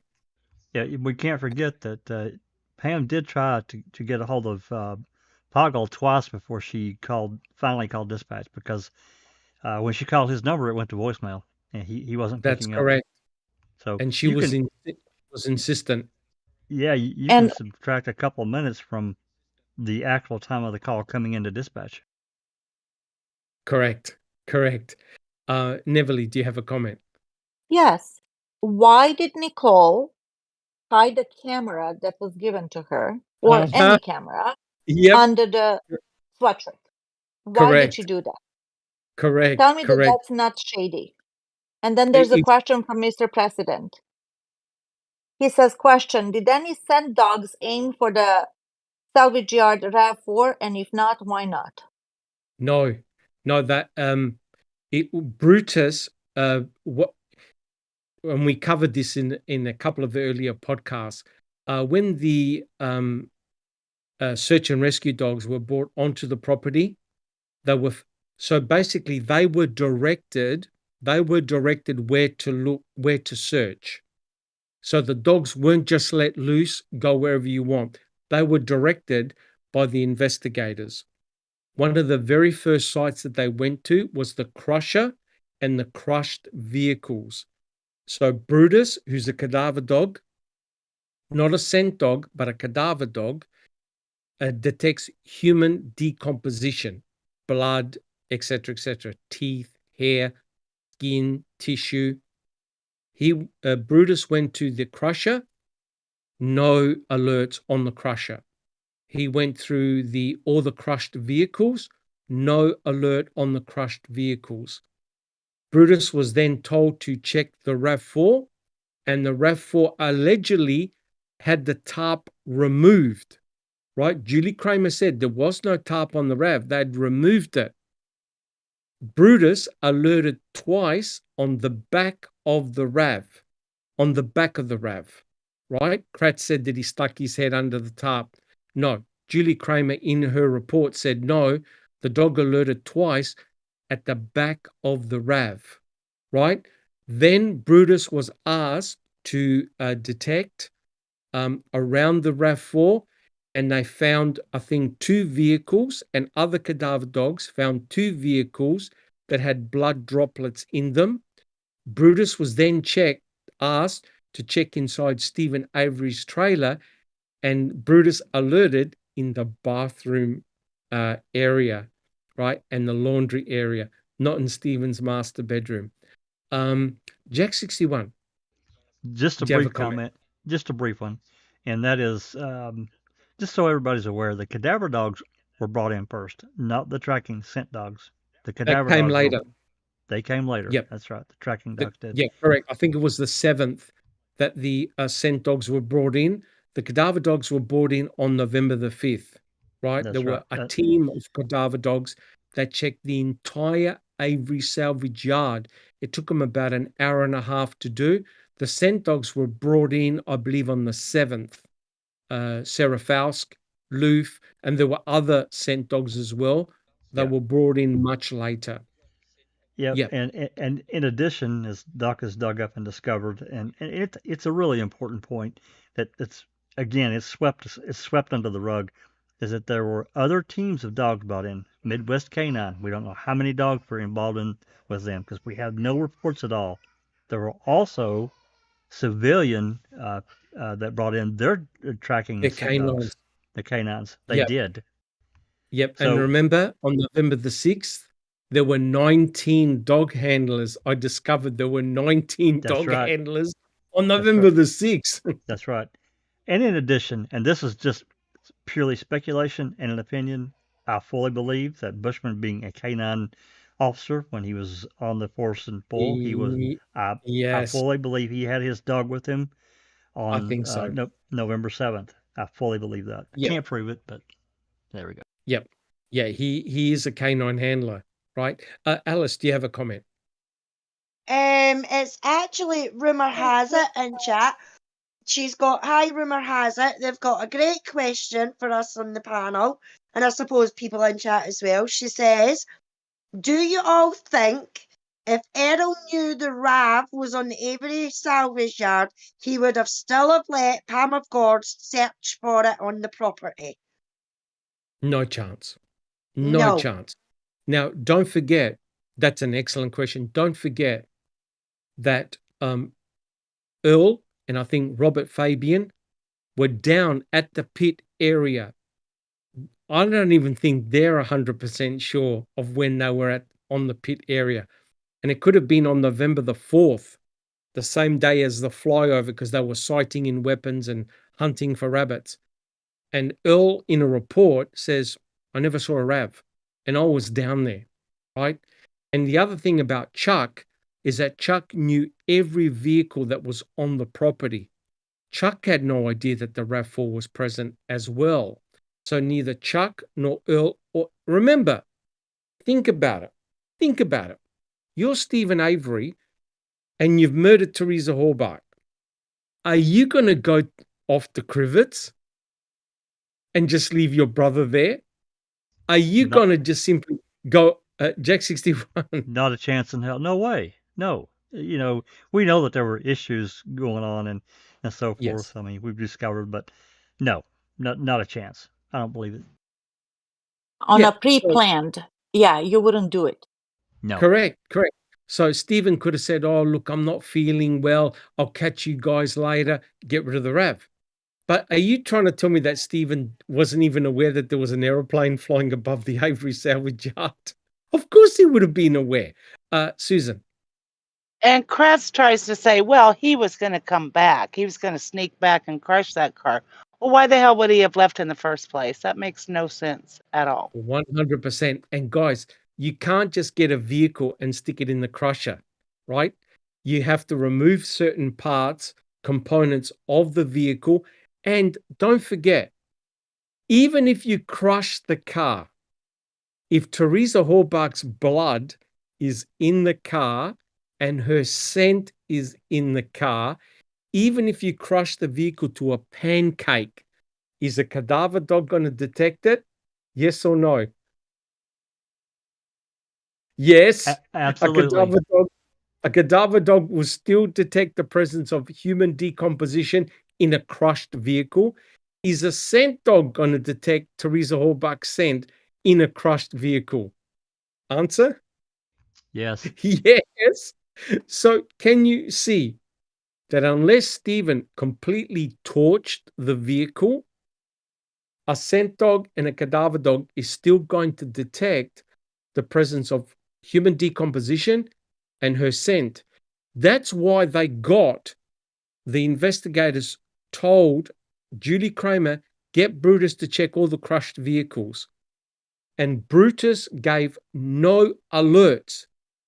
But what did the investigators do? They called the fire brigade team to come out with their jaws of life, and they took apart all the crushed vehicles. They opened them all up.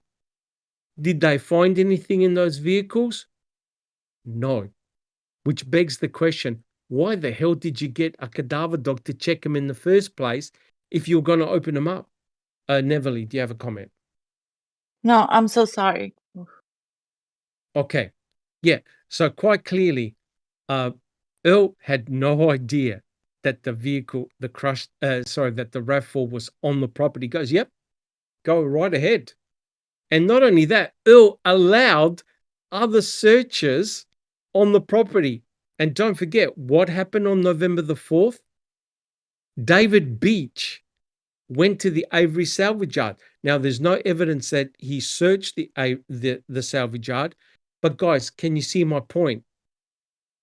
Neither Chuck, Earl, or Stephen prevented anyone from coming onto the property. Yeah, go right ahead. And remember, on the day of October the 31st, right? It's just a normal trading day. And any subsequent day, the Saturday, then Monday, right through the whole week, the Avery salvage yard was open for business. So Jack 61, guys, anyone could have walked on and searched. And what happens if a person just walked on, look, I want a car park, and they happen to spot the RAV4 at the pit area? Jack 61.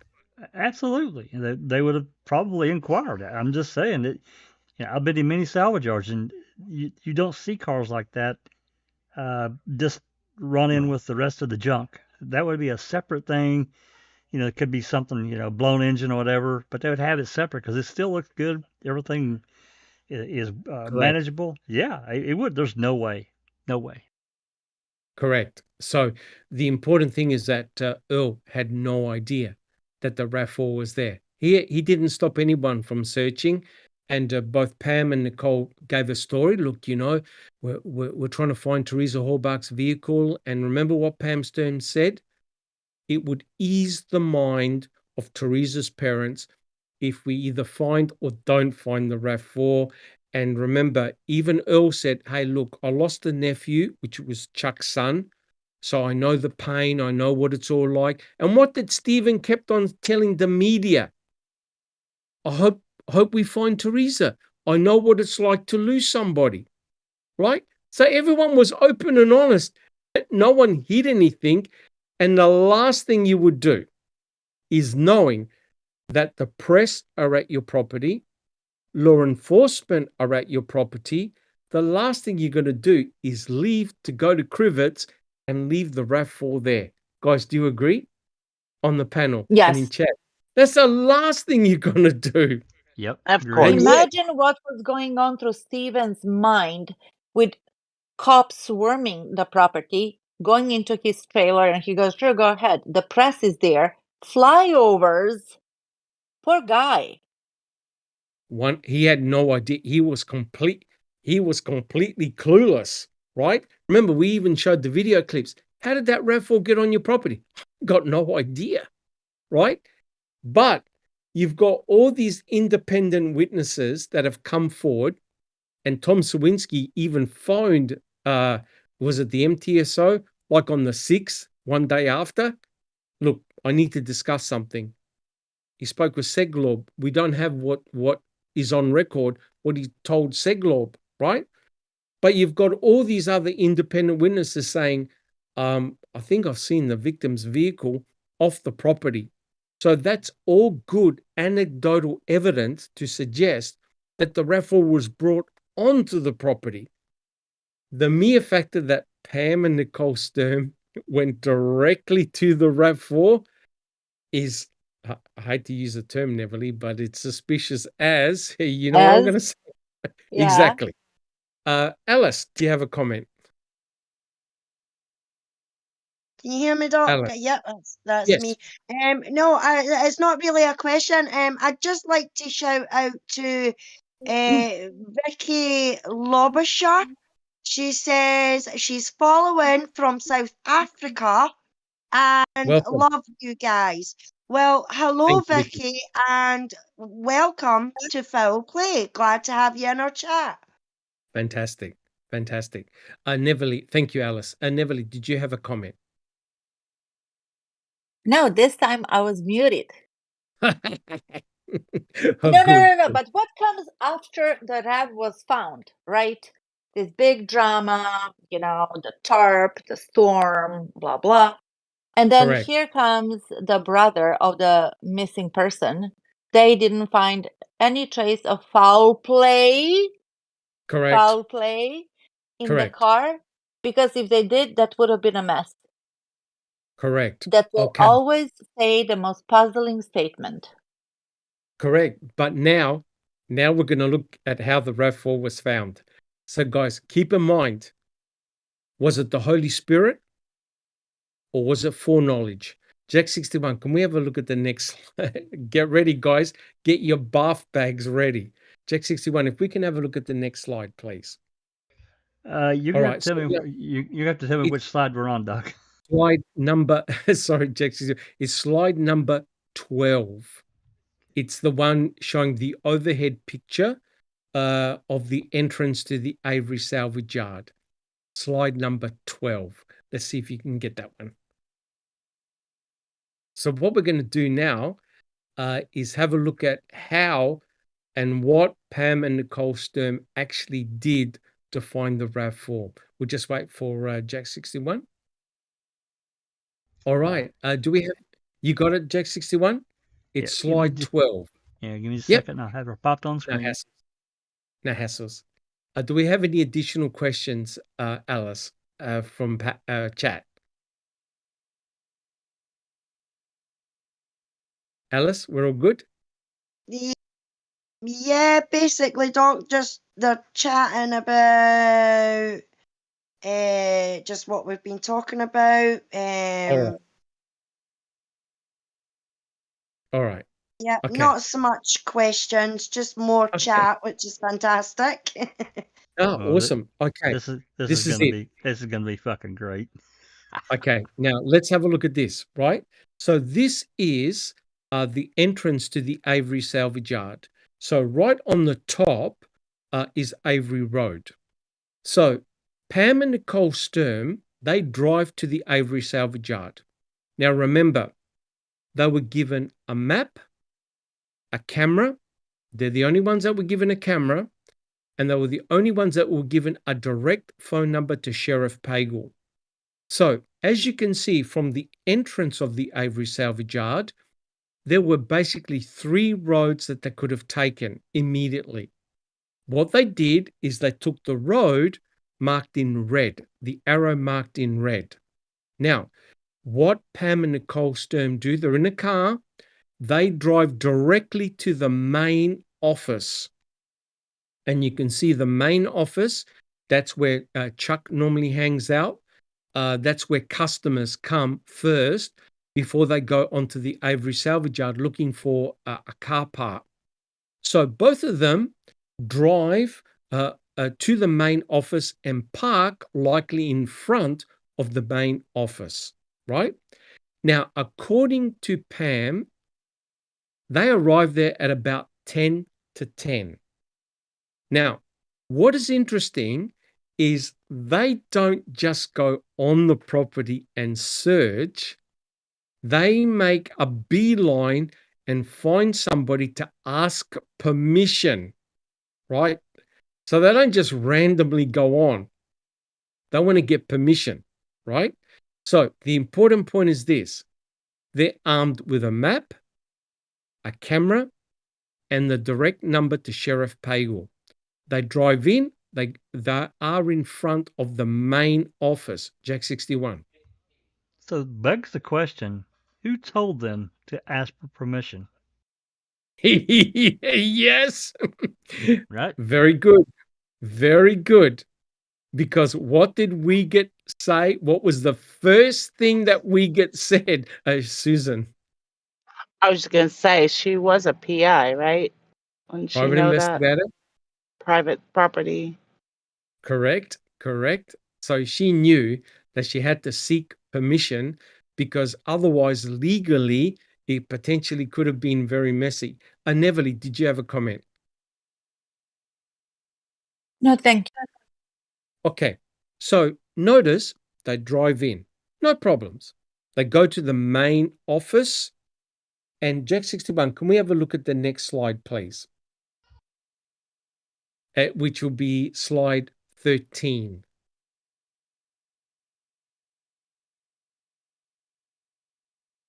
Yep, that's the one. Now, talk about ironies. You know who this gentleman is? It's John Ferak.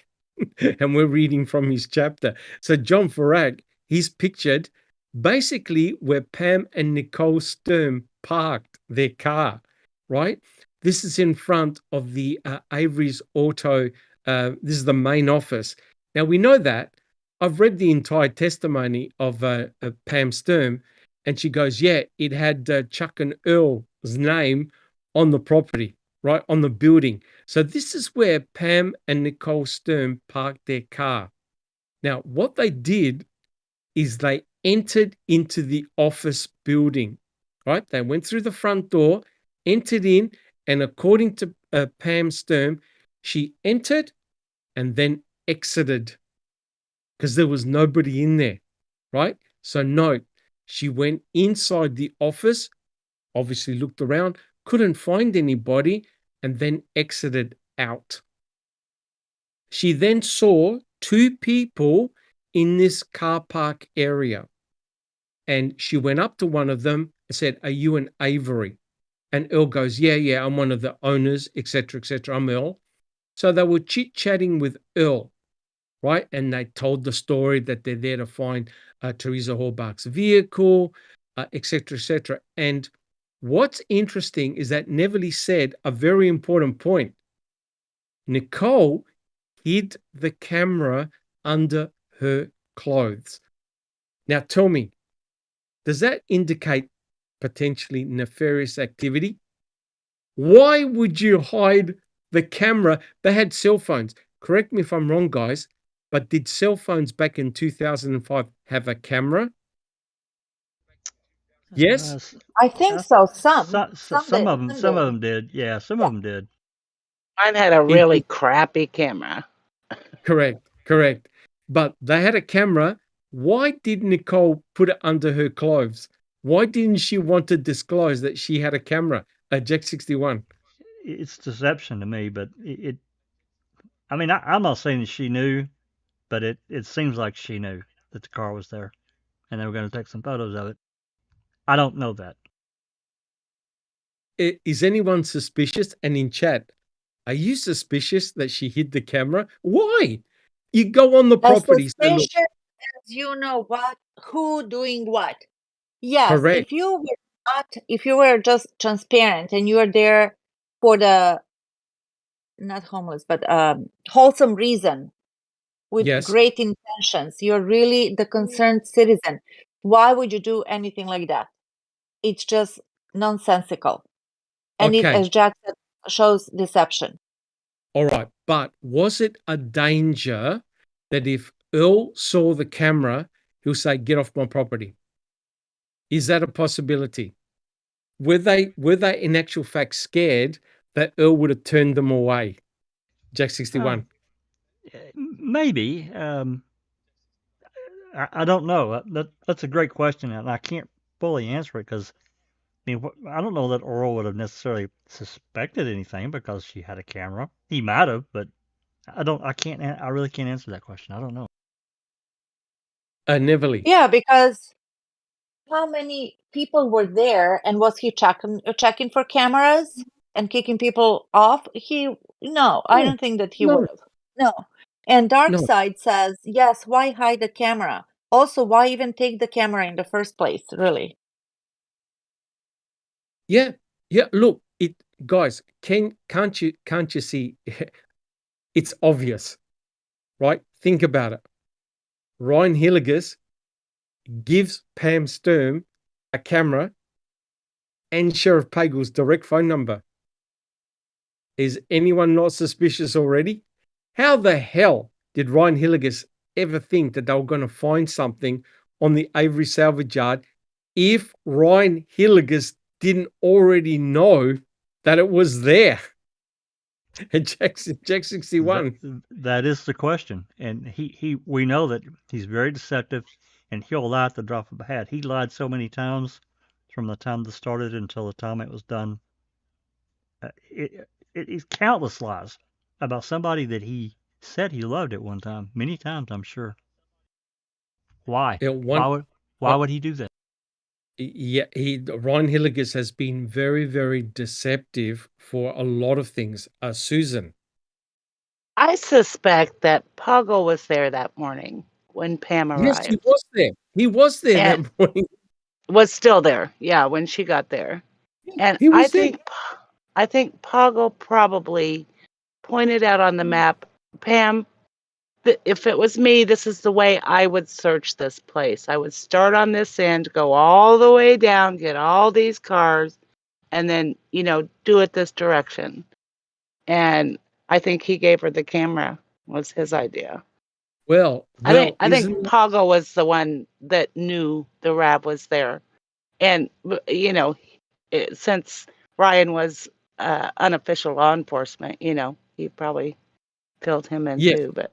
But don't you find it interesting that Pagel phones up Wiegert with the change of plans on the very morning that Pam and Nicole go to the Avery salvage yard as citizen searchers?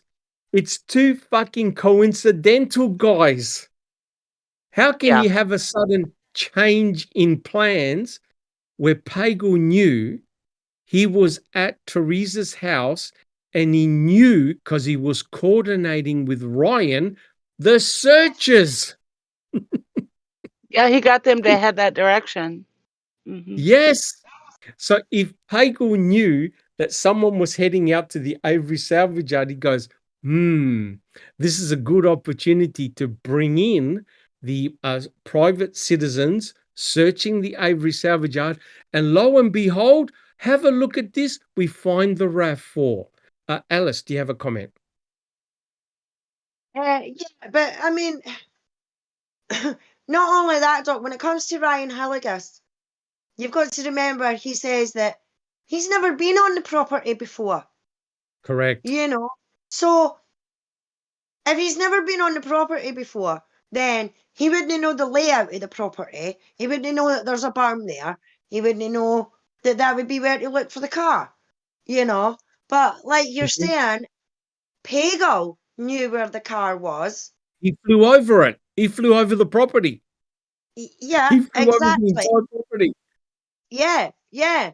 But not only that, I think he knew where the car was. And like you say, I think he put, or like Susan says, he could have been the one that says to Ryan, look, Pam's coming.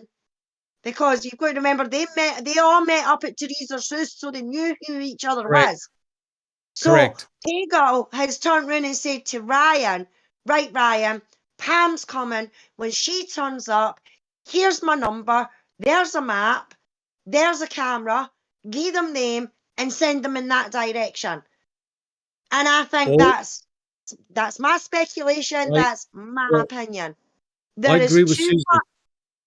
Yeah, definitely agree with Susan. Yeah, definitely agree with Susan that Pagel had a part in that, because they found that, and I think this is part of the problem as well, though, Doc.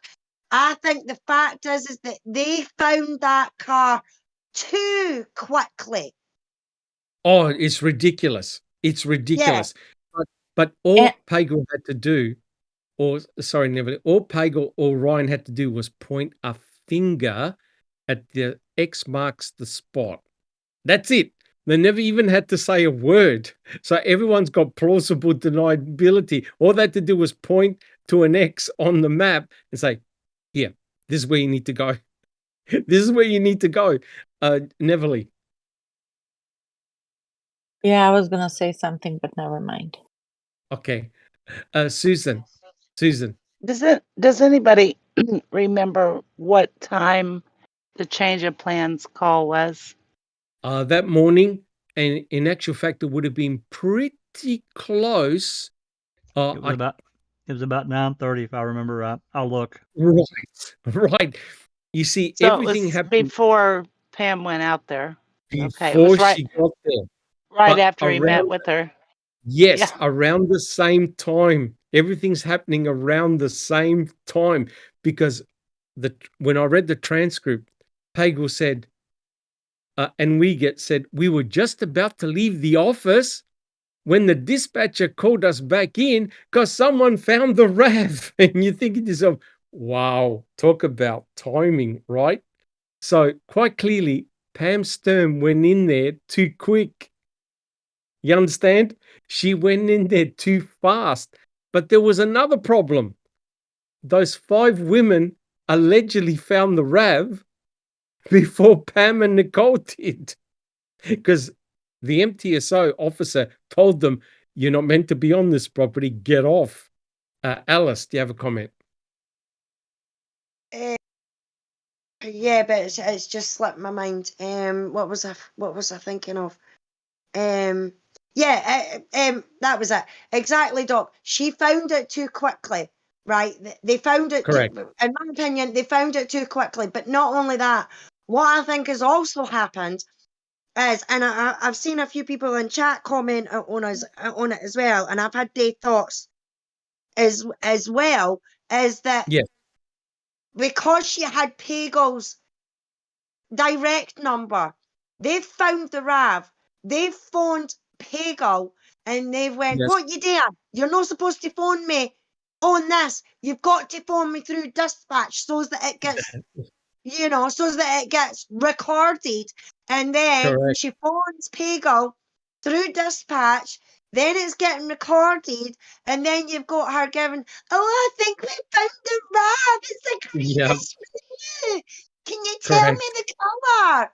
And for a Correct. PI asking to open the RAV, it's like, Yes. what the fuck? You're a PI. You know, if you come across something on a crime scene, you do not fucking touch it.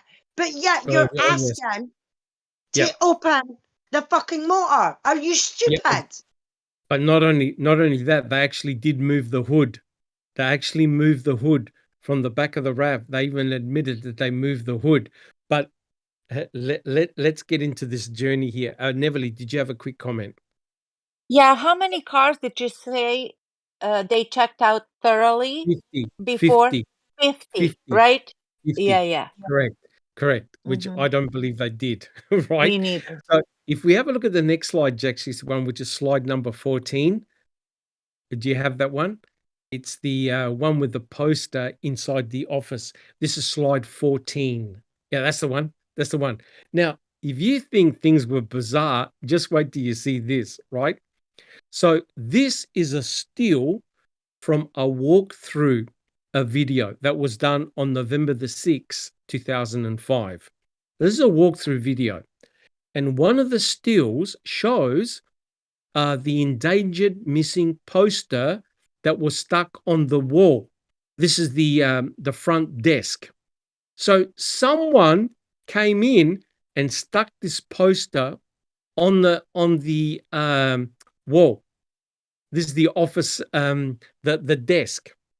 It just so happened that on November the 4th, the same day as the flyover, David Beach, who's Teresa's cousin, notice it's all cousins, it's all relatives, they descend on the Avery salvage yard. He spoke with Stephen Avery, directly spoke with Stephen Avery. David Beach went with his sister to the property. They went to the office, they spoke, I think, with Chuck, they spoke with Stephen. And Stephen said, yeah, your cousin was here, she took photos, and then she left. And Stephen was very cordial, he wasn't evasive, nothing. Now, the problem is, they asked David Beach, they said, wait a minute, did you leave any literature behind, any material behind for Stephen or for anybody in the office? David Beach said, we didn't leave anything. They didn't leave. So it wasn't David Beach who left the endangered missing poster inside the office. Now, wait for it. It wasn't David Beach. It wasn't his sister. They asked Pam Sturm the same question. She goes, nope, that wasn't left by me. So, Susan, Who left the endangered missing poster? Susan. I would guess it was either Remaker or who was with him when they did the walkthrough on the 4th. On the 4th, there was Remaker, Link. and I think there was Link as well. Link. They may have given that to them. Right, but What if it was Ryan? we don't. Well, well, how the hell does anyone actually know how that poster got there? Either Earl or Chuck probably do. Right, it'd be interesting to find out who actually put that poster up. Jack 61. Yeah, I'm trying to remember, and I'm not recalling anyone offhand. I would like to know too. Yeah, it's a mystery. So it wasn't David Beach, it wasn't his sister, and it wasn't Pam, it wasn't Nicole. But wait a minute, Pam and Nicole went inside the office. There was nobody there, and they quickly exited. Is it possible that Pam Stern put the poster there? Is it a possibility? Yes. Alice. Yeah. There's a possibility they could have put the poster there. But it's also a possibility that the police could have put it there, or Ryan could have put it there. But Okay. that's not the question that people should be asking. The question that people should be asking is would Stephen, who is supposedly have brutally murdered this lassie, would he put something like that up in the office of his work that he would see it every single day and be reminded No. of it? No. No. In my honest opinion, no, he wouldn't. You know what I mean? So it's been somebody not of the Averys that has put that poster there. They've handed it out because that's the endangered poster. That was the Yeah, poster correct. that was out first. Was it no, that she was endangered, then it became missing. Correct. So this is a bit of a mystery, guys. I got no idea how that poster got put there. Maybe there's an easy explanation. Just Rhonda, do you have any idea who may have put this poster here? Does anyone know? Just Rhonda. I'm not really sure who put it there. I suppose it could have been Pam or Nicole. Because remember, Pam said she had literature from Ryan, right? Yeah. Describing the car, Yeah. right? And Jack 61, can we have a look at the next slide, please? This is slide number 15. So this slide picture coming up, this is what was in the office. This is slide 15. Slide 15. Yeah, this one. And notice what it says. A 1999 dark green Toyota Rav, they even misspelled it, RAV4, right? So Pam went to the Avery salvage yard with the mental image that the vehicle they were looking for was not blue, but dark green. And that explains... hence her confusion. Yeah. That explains why she was crapping her pants when she was speaking to Bagel. Just Rhonda. Yeah, I was just going to say that would explain why she was saying it was kind of bluish green. It was Correct. To her horror, she goes, oh my God, how about if they gave me the wrong directions? Do you understand? Do you understand, guys? How about if they sent me to the wrong RAV? It's blue. It ain't dark green. Jack 61, do you have a comment?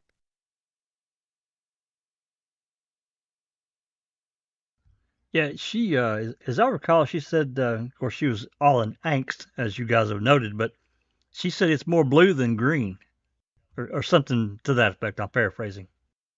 Correct, 100% correct. So she's going on the information of what's on this endangered missing poster or another literature that had dark green RAV, not a blue one. Alice, do you have a comment? No, it's actually Vicky in chat that's got a comment. She says, "Oh no, could you imagine if it was Stephen? Then the guilters would say he wanted to check his victim." Yeah, they would twist it round and everything like that. But Correct. I mean, even that could be a possibility, Doc, because we don't know when this poster was put in there, you know. And Correct. Stephen, don't get me wrong, I don't know him personally, but for what I've heard from other people and what I've seen his mannerisms and that in the interviews and everything like that, he's the kind of person that if somebody went to the salvage yard and said, "Excuse me, we're looking for my missing daughter, sister, cousin, brother, whatever, is there any Correct. chance I could put this up here so that if people come in from the area, I'll be able to see it?" He would say yes. Now there's a Oh, absolutely. possibility that is what actually happened. Absolutely. If You you look know? at if you look at his body language, Stephen never told the detectives or law enforcement or the press, "Bugger off, get off this property, it's private property." He invited them in. He had no Yeah. hesitation. He had no hesitation. If that was Stephen and he saw that missing girl poster, in danger missing, don't you think he would like take it away to not draw any attention? But clearly it was seen on November the 6th, right? Stephen was already at Crivets, right? On the morning of November the 5th. Earl was there. It would be interesting to ask Earl whether he put it up or in actual fact, Pam and Nicole put it up, but didn't tell anybody. Alice. But Abe Blue has joined us in chat. Hi, Abe Blue. They says, Welcome. "Putting posters on someone else's property without permission. I bet they could have asked and someone would say yes." Exactly. I mean, to me, I don't think it's been Pam and Nicole doing it sneakily, because Errol and Chuck and everything like that would have seen it. They could have ripped it off and been like, "You're not putting that up in here." You know what I mean? That's a possibility. Me personally, I think this has been right at the beginning when they say that she's endangered, which we know. I think it's been a concerned person, friend, relative, or whatever, even just a concerned member of the public, who has went to all the local properties in and around that area, whether it be the salvage yard, a shop, a garage, a car wash, or whatever, you know. They would have went and handed out these posters and stuff like that. So, wait a minute. But wait a minute. Doesn't this raise an intriguing question? If that poster got put on there November the 3rd, November the 4th, don't you think someone like Chuck or Earl or Stephen would have gone, "Holy shit, let's just check the yard and let's have a look to see if the car is actually on our yard"? Wouldn't you do that? Because it actually gives a description. It gives a description, 1999 dark green Toyota RAV4. Don't you think if you're Chuck, if you're Earl, if you're Stephen, you go, maybe, okay, let's take Stephen out because he's a suspect.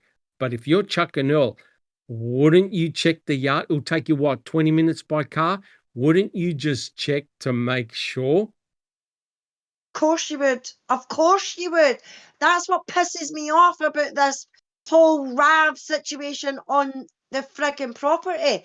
You've got to remember as well, Errol, it was either Errol or Chuck or both of them or whoever was doing that end of the salvage yard in the morning of that day. They know that salvage yard like the back of their fucking hand. You know what I mean? So they know what cars is there, what cars aren't there, what's been crushed, what's not been crushed. And they never spotted an immaculate fucking RAV, Toyota RAV4, whether it's green, blue, yellow, or fucking shitey brown. It shouldn't be down there. It should not be down there. Yeah, it was an immaculate car sitting on that property.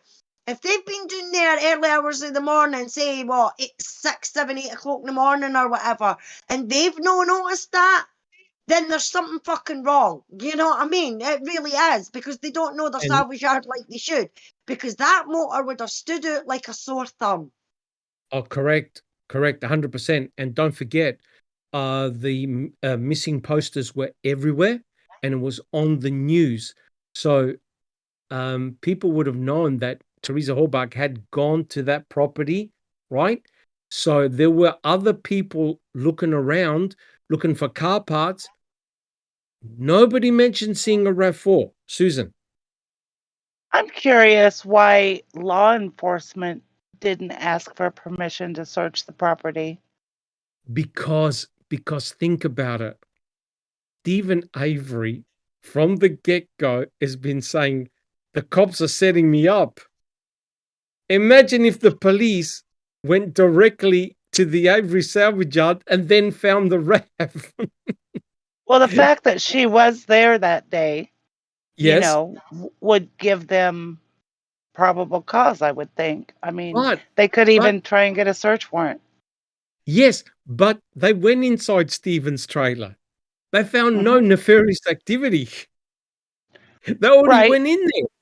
Right. And on November the 5th, they had a cadaver dog search the whole trailer, and it didn't give a hit in the bedroom, but it gave a hit in the bathroom. And what did they notice? They noticed blood, right?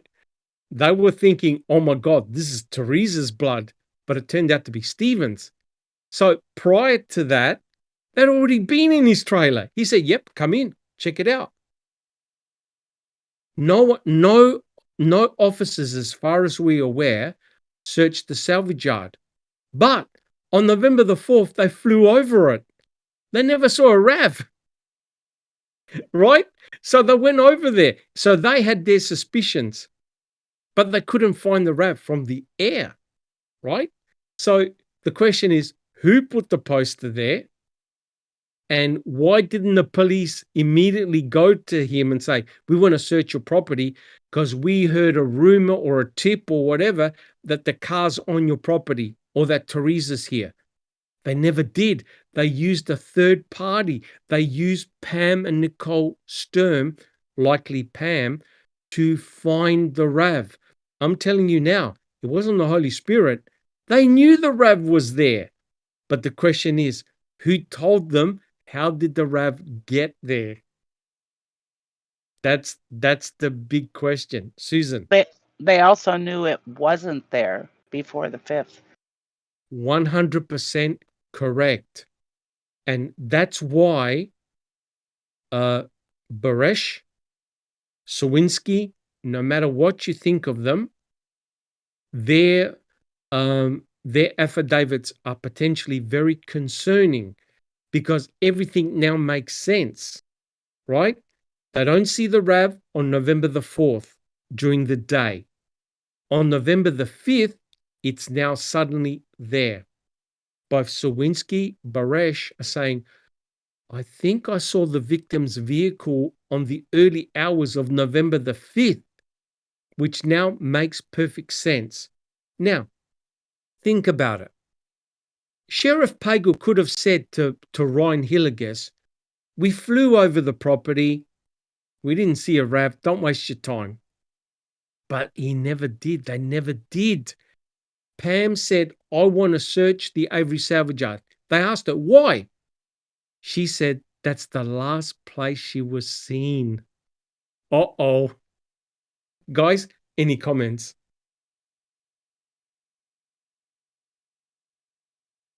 Still, the Holy Spirit?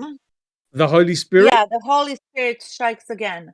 Yeah, there she is, playing naive, playing kind of a dumb blonde. Oh, she just wanted to do this. Yeah, she has a big fucking mouth. She just speaks too soon, and she talks too much. Correct. She already blurted that out for the... had to calm her down. Kratz had to stop her from saying anything more. Yeah, he did. Yeah, I'm sure he bitch slapped her when they went back. He would have been That's my comment. sweating. He literally would have been sweating. Thank you, Neverly. Jack 61. Yeah, I put up on screen. I'm not going to read the entire thing, but I dug up that email Fantastic. that Fallon wrote. It's available. You can see some of these extraneous emails that he wrote. And I will read just a little bit of it. This is after you have to read these from the bottom up. So the top one, he replies to Noam Golan and Mark Weir. You can see it. It's 2. This is June 26th, 2017. She's beginning to piss me off. I guess we need to get that 8mm tape to work. What 8mm tape there, Mr. Fallon? The one that you guys didn't turn in as evidence? Correct. Look, there's no doubt. Let's summarize it. During the flyover, if they saw anything that said Toyota, RAV, blue, green, yellow, polka dots, they would have been down there. They would have said, we've got a search warrant. We believe that we have seen the victim's vehicle on your property. We're searching. Right, Jack 61? That's right. Guys? And a judge would have signed that warrant if they would have seen something from the air that they could. In a heartbeat. Absolutely. In a heartbeat. The worst they can do, Jack 61, and I'll get to you, just Rhonda, in a second. The worst that could have happened is the police could have said, I'm sorry, we got it wrong. It's another vehicle. Just Rhonda. 2 things about why law enforcement didn't ask for a search warrant to search the yard for the car. I think they wanted to avoid all possibility of speculation that they were setting Stephen up. Yes. Yes. 100%. And the other thing, I think, kind of going back to Pam of God, she, I think, she was so excitable and so anxious to tell all of her journey of this whole thing. I think she wanted to be seen as a hero, like I did this on this car. And it was God, the power of God. Yes. I think that's why she couldn't contain herself whenever she was testifying. She was so excited to be able to say, God led me to the car and me and my daughter found the car and we're the heroes of the day.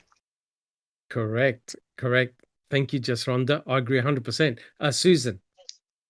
I think it was the morning of the 4th that Remaker had determined that Zippers was her last stop. That's correct. So why spend so much time over the Avery salvage yard? No idea. In the flyover, they did go over the Zipper's residence. Yeah. They went all around the county. They looked at roads, ditches, buildings.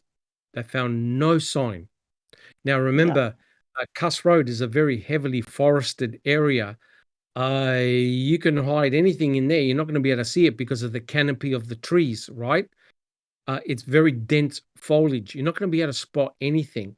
But quite clearly, Pagel and Baldwin didn't see the RAV4, and Curtis Drum was looking for the RAV4 as well. The pilot, he never saw it.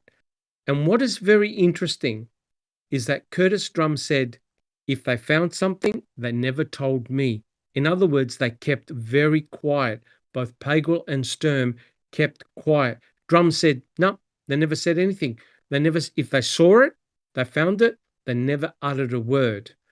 But quite clearly, guys, it would have taken one phone call after they landed, or even while they were up in the air, to say, guys, we spotted the RAV, get a search warrant, shut the place down. And remember, on November the 4th, Stephen was still there, right? How convenient that they find the RAV when half the family is off the salvage yard. It's unreal. All right. So let's now have a look at what Pam and Nicole actually did. Jack 61, can we have a look at the next slide, which is slide 16? Slide 16. So remember, Pam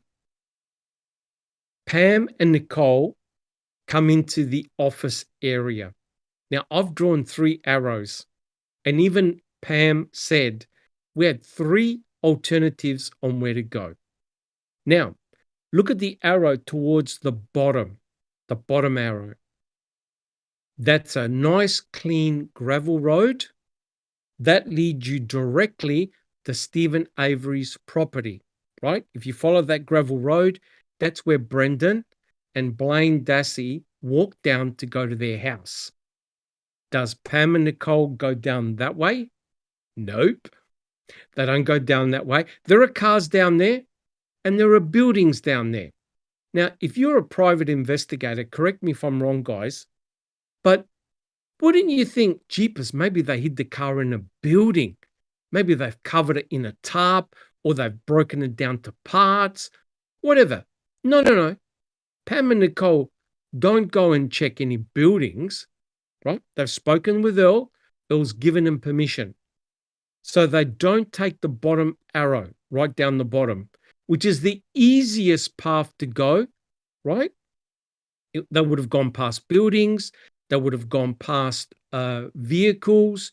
They would have gone directly to Stephen Avery's property, where Teresa Horbach actually went. Nope, they don't go down that way. Now, have a look at the middle arrow, which is directly from the office. Now, think about it. Put yourself in Pam and Nicole's shoes. You've just spoken to Earl out in that space where the middle arrow is. When you look up, that's where you see all the cars. Now, remember, their aim was to find Teresa's car and maybe Teresa. Yes or no? I'm going to ask my panel and people in chat. Would you head towards where the cars are if you're searching for your cousin's car? Yes or no? Alice, would you go towards the cars? Yes or no? Yes, Doc. Yes, I certainly would. I would go to the first place where I see crushed cars, and that is going right up that road towards the right. Okay. But remember, she's at this spot in front of the building. She's surrounded by buildings. She doesn't know there's crushed cars. She probably doesn't even know there's a crusher. She's standing in that courtyard area, right? And in the middle arrow is exactly where all the cars are. If she continues up that path, that's where all the vehicles are. Andy B, would you go towards the vehicles or away from the vehicles? I would go towards the vehicles, I think. So, yeah, the middle path would be the most likely to take. The middle path will most likely be the way to go. Yep. I don't recall. Yeah. Which path going in the middle path? Does that seem reasonable? I think so. Okay. Interesting. Susan, what about yourself? You're standing in that courtyard area. You look up, you see all the cars. Do you head towards them? That is the logical way to go. You don't walk around the building and then go down where there's not cars, right away. It's only logical. It's only logical. Okay. I agree. Jack 61. Is that a logical place to start? Oh, I think I would have definitely taken the middle path straight down. You're parked. You're out there. You can immediately walk down and start looking at junk cars immediately. Okay. Yeah, that's fair. Remember, you've never been there. No. You got no foreknowledge. You got no idea. There's 3,800 cars there. It's 40 acres. If you're looking for your cousin's car and you're Stephen or whoever, you're going to hide it amongst the cars, right? You're going to try and disguise it. You don't want anyone to find it, Jack 61. Yeah, or burn it. Just correct. Just burn it up. Just be done with it. Yeah. Correct. Okay. So the middle arrow is the logical path. Just Rhonda, where would you go? I like to try to do things the easiest way, the most Okay. logical way, hopefully the Yes. quickest way. I would have taken the middle path. Okay. Okay. So the middle path leads you directly where the cars are, right? Where the cars are. Yeah. All right. Neverly, which path would you take? Personally, I would go the easiest way, as Rhonda said, from point A to point B is a straight line. However, she did have a map, and maybe she was following that. Oh, but the map. Plus, Oh, wait. No. Remember Jack 61? The map was just a general map. It wasn't a was it? satellite map, right, Jack 61? It was just a general map showing the area. Yeah, I mean, unless somebody put a little X marks the spot, like you said, they kind Yeah. of look up this way. I don't know, maybe. Yeah, like Correct. wink, wink, elbow, elbow. Yeah. Yeah, Yep. it was a map. It was a MapQuest map that Yep. was printed out. Yeah. It wasn't a satellite map showing all the cars and an overhead view. So Pam Sturm had no idea about the layout, just that it was 40 acres and there was a shitload of cars there. So Neverly, which path would you choose? Is the I would middle take the path middle one. I just wonder, why would anyone go around? Look how much they have to walk correct? if they went Correct. either way. Correct. So I think most people would go the middle path, right? But wait till you see this picture at Jack 61. Can we have a look at the next photo, please?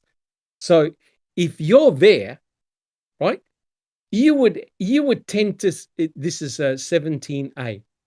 You would tend to go to the middle path, right? What does Pam and Nicole do? They go around the building, so they go away from the cars. And have a look at the yellow Jack 61. I'm not hallucinating, but are you trying to tell me that they didn't walk directly to the RAV? Guys, this is so embarrassing. You can see what they've done. Instead of walking towards the cars, they walked away from 99.99% of the cars. They backtracked Jack 61. Yeah, there's just no way that they would have. I mean, I not counting, but if they'd have went, let's just say they went the middle road and turned left here at a point here. There's way more than 50 fucking cars between that middle road and up to where that RAV was parked. I'm sorry, there is. And she said they looked at it. 100%. Yeah, she said they looked at about 50 cars. 50 cars. Yeah. They said they checked about 50 cars, right? But you can see from here that their strategy was to not go to the cars, but to go away from the cars. So if you're looking for a hidden car and you're a private investigator, your brain will tell you, I bet you they've hidden the car amongst these cars. They've hidden it so you can't see it. But what Pam and Nicole do is unbelievable. Not only do they backtrack from the center area where they were standing, they go around the periphery.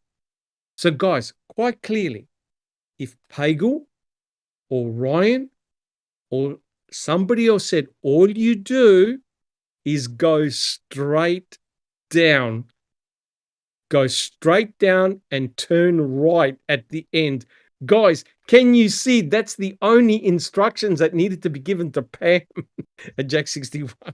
Yeah, and if in the mindset, if you were saying, oh, okay, we're going to start on the outer edge, wouldn't you start on the nearest one instead of the furthest one? Come on. Correct. And what they did, if you look at this path, they avoided the majority of the cars, which means that they could not have been searching the vehicles at all. They knew, in my opinion, where the RAV4 was located. They had to.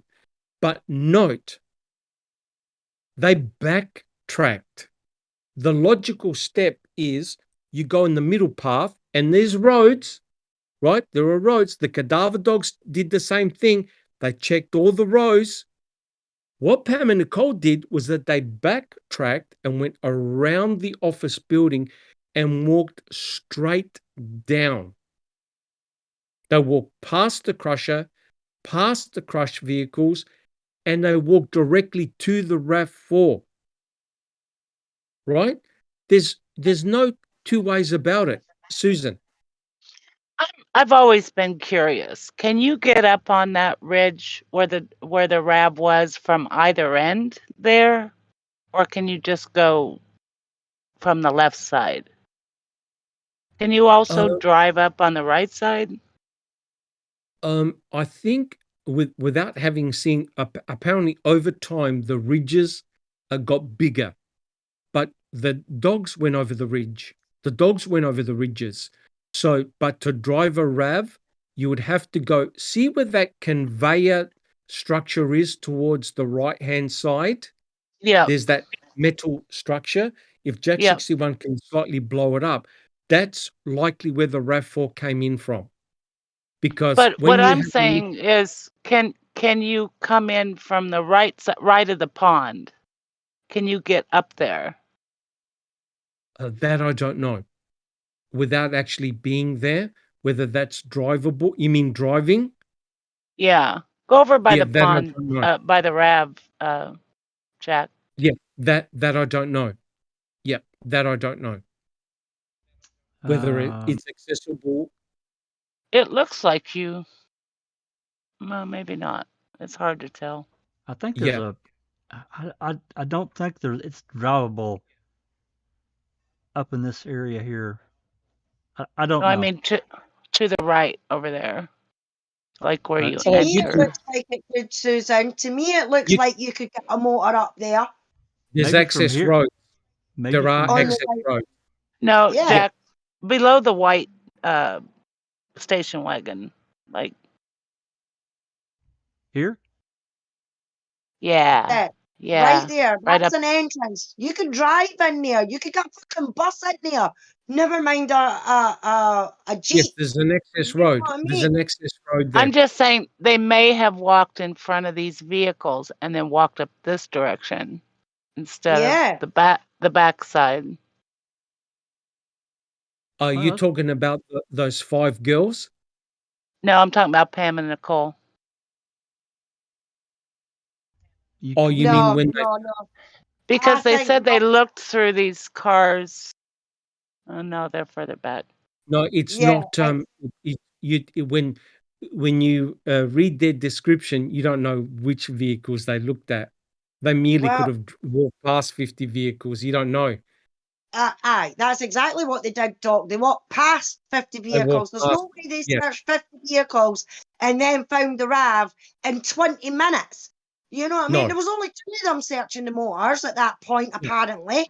You know what I mean? It's going to take...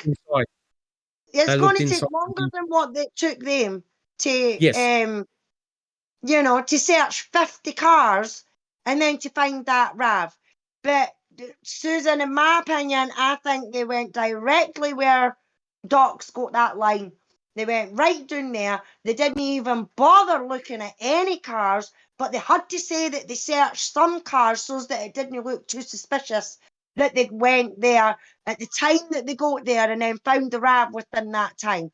And they've walked directly down there and they've been told where the RAV's sitting anyway, so they've just walked up there and that's been that. And they found it too early. And that's why there was oh, no, you need to phone... Because I honestly think she phoned Pagel and he says, no, you need to do it through this dispatch so that it gets recorded. The Jack 61.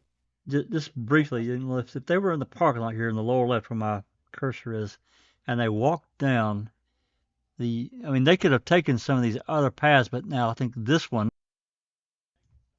No, she said, Pam Sturm said she went right to left, so she actually backtracked. Right. They asked her, why did you go that way? Oh, I was searching from right to left, which meant she went to the periphery and walked straight down with her daughter. This is a hypothetical, and if they would have come this way, and let's just say they cut in here, because this is kind of clogged. I guess you could get through there, but this one's pretty open, and they went this way down this row. They could have got there, but my God, how many cars are in this whole section here? There are hundreds of cars in here. There's hundreds of cars. Correct. Yeah. Correct. If you factor in their time and what the description she gave, Yeah. see that yellow line that I drew? That's where they Yep. went. Yeah, I think they right. definitely walked that way past Chuck's house. Yeah. Yep. I just Earl look. said. I just look at. Oh, I'm sorry, no doubt. I was going to say, Earl said, walk, don't drive a car, because another team of searchers or searcher got their car stuck. So they would have walked this orientation here, this direction. I think that she said on the stand,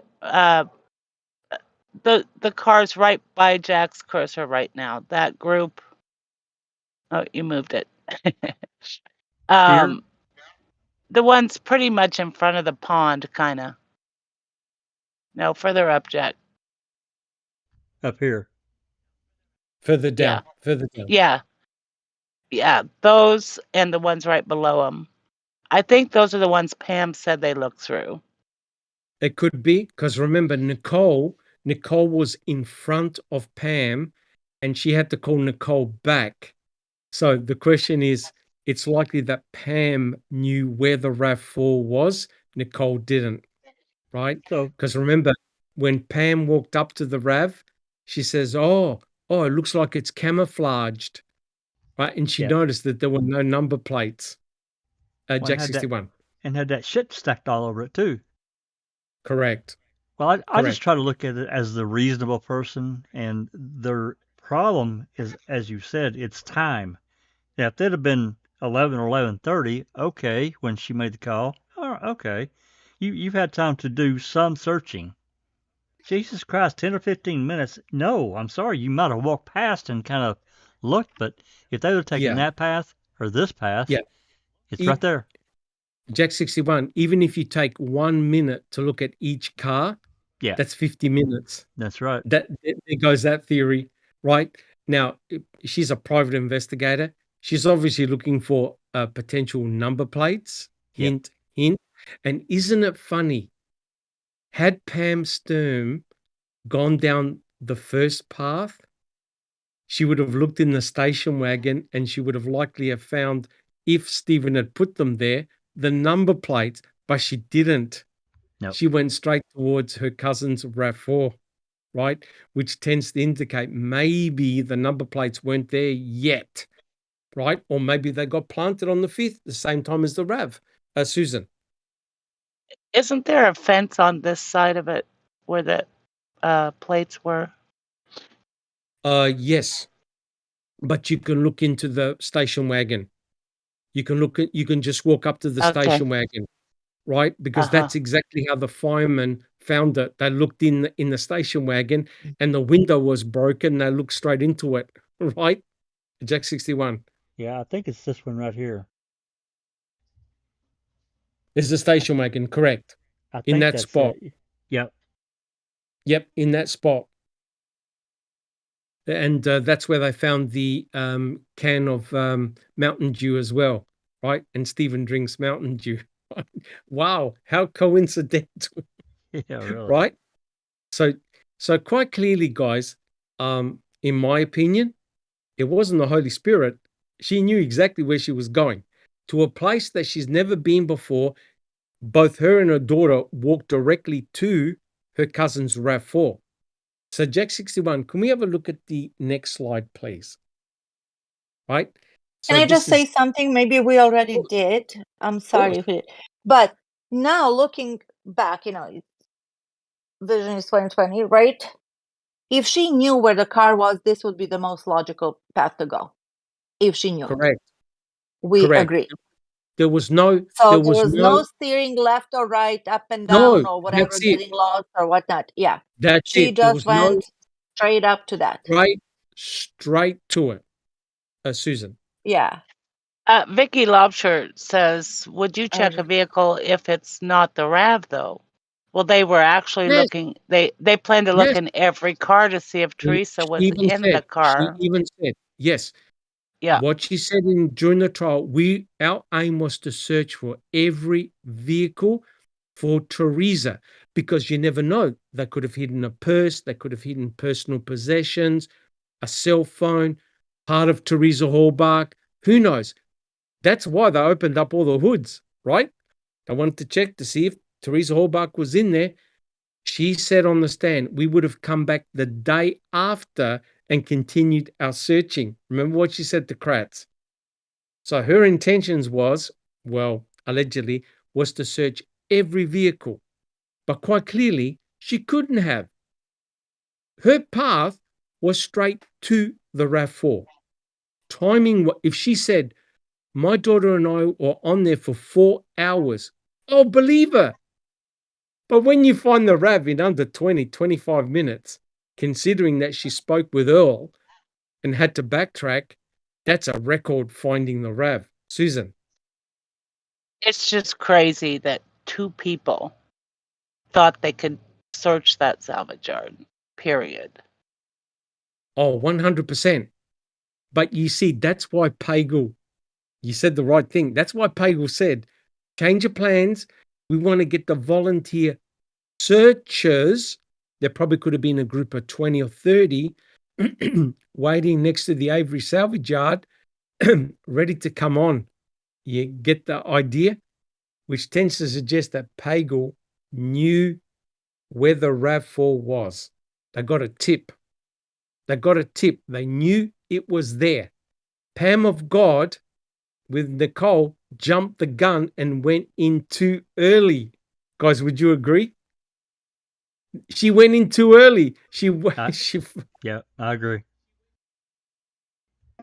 When you say too early, you mean she found it too quickly? Yes. Is that what you mean? She went on there before Pagel arrived. Oh, she made it. She made it look ridiculous and unbelievable. Is what she did. Correct. Whereas if Pagel and other law enforcement were there with the searchers, or the law enforcement said, look, we'll be just waiting here at the end of 147, the end of Avery Road. You see anything or find anything, give a call to this number. Except Pam and Nicole went in there probably 10 minutes too early. Why? Because Pagel and Wiegert were just about to leave the office, ready to come down to the salvage yard, and they were called back to say, excuse me, but I have a lady on the line who said she found a RAV. And then you have the classic conversation where Sheriff Pagel goes, hi, oh, hi. It's almost as though they know each other, right? The way they talk to each other. But this slide here is very interesting. Why? Have a look at the quarry behind the salvage yard. It's open, and there are many access roads that lead to where the RAV4 was found. So the question is, could the RAV4 have come from the quarry site? Yes or no? Is it a possibility? Absolutely. Absolutely 100% a possibility. Yeah.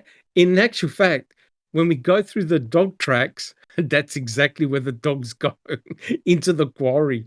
Alice, do you have a comment? Just going to agree. Yeah, it could have came in for the RAV. It came in for the quarry, sorry. Yeah, definitely.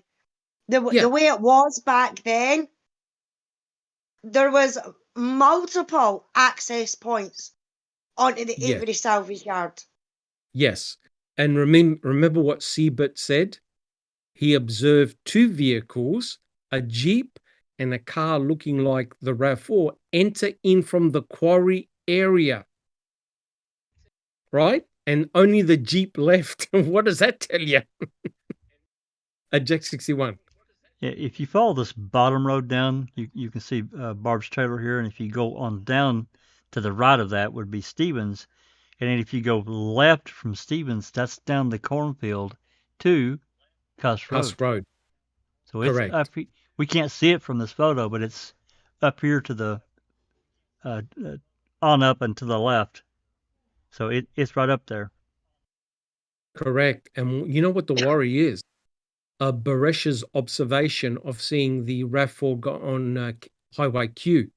And Highway Q is on the other side of where Stephen Avery's the Avery salvage yard is. So potentially someone could have been driving around the block in essence to work out where to put the RAV, right? So the fact that you've got another independent witness, yes, there are issues with him, I understand. But what the hell is a RAV4 doing anywhere near Highway Q, right? And of course, who was at Highway Q on the October the 31st? Growell at the rock crusher. What did Growell smell? Something that he never smelt before, right? So can you see that someone observing a RAV4 on Highway Q is very damaging?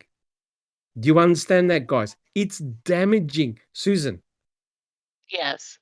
Mr. President is asking Jack if you can show the path Sawinski drove and how you would get the RAV from there.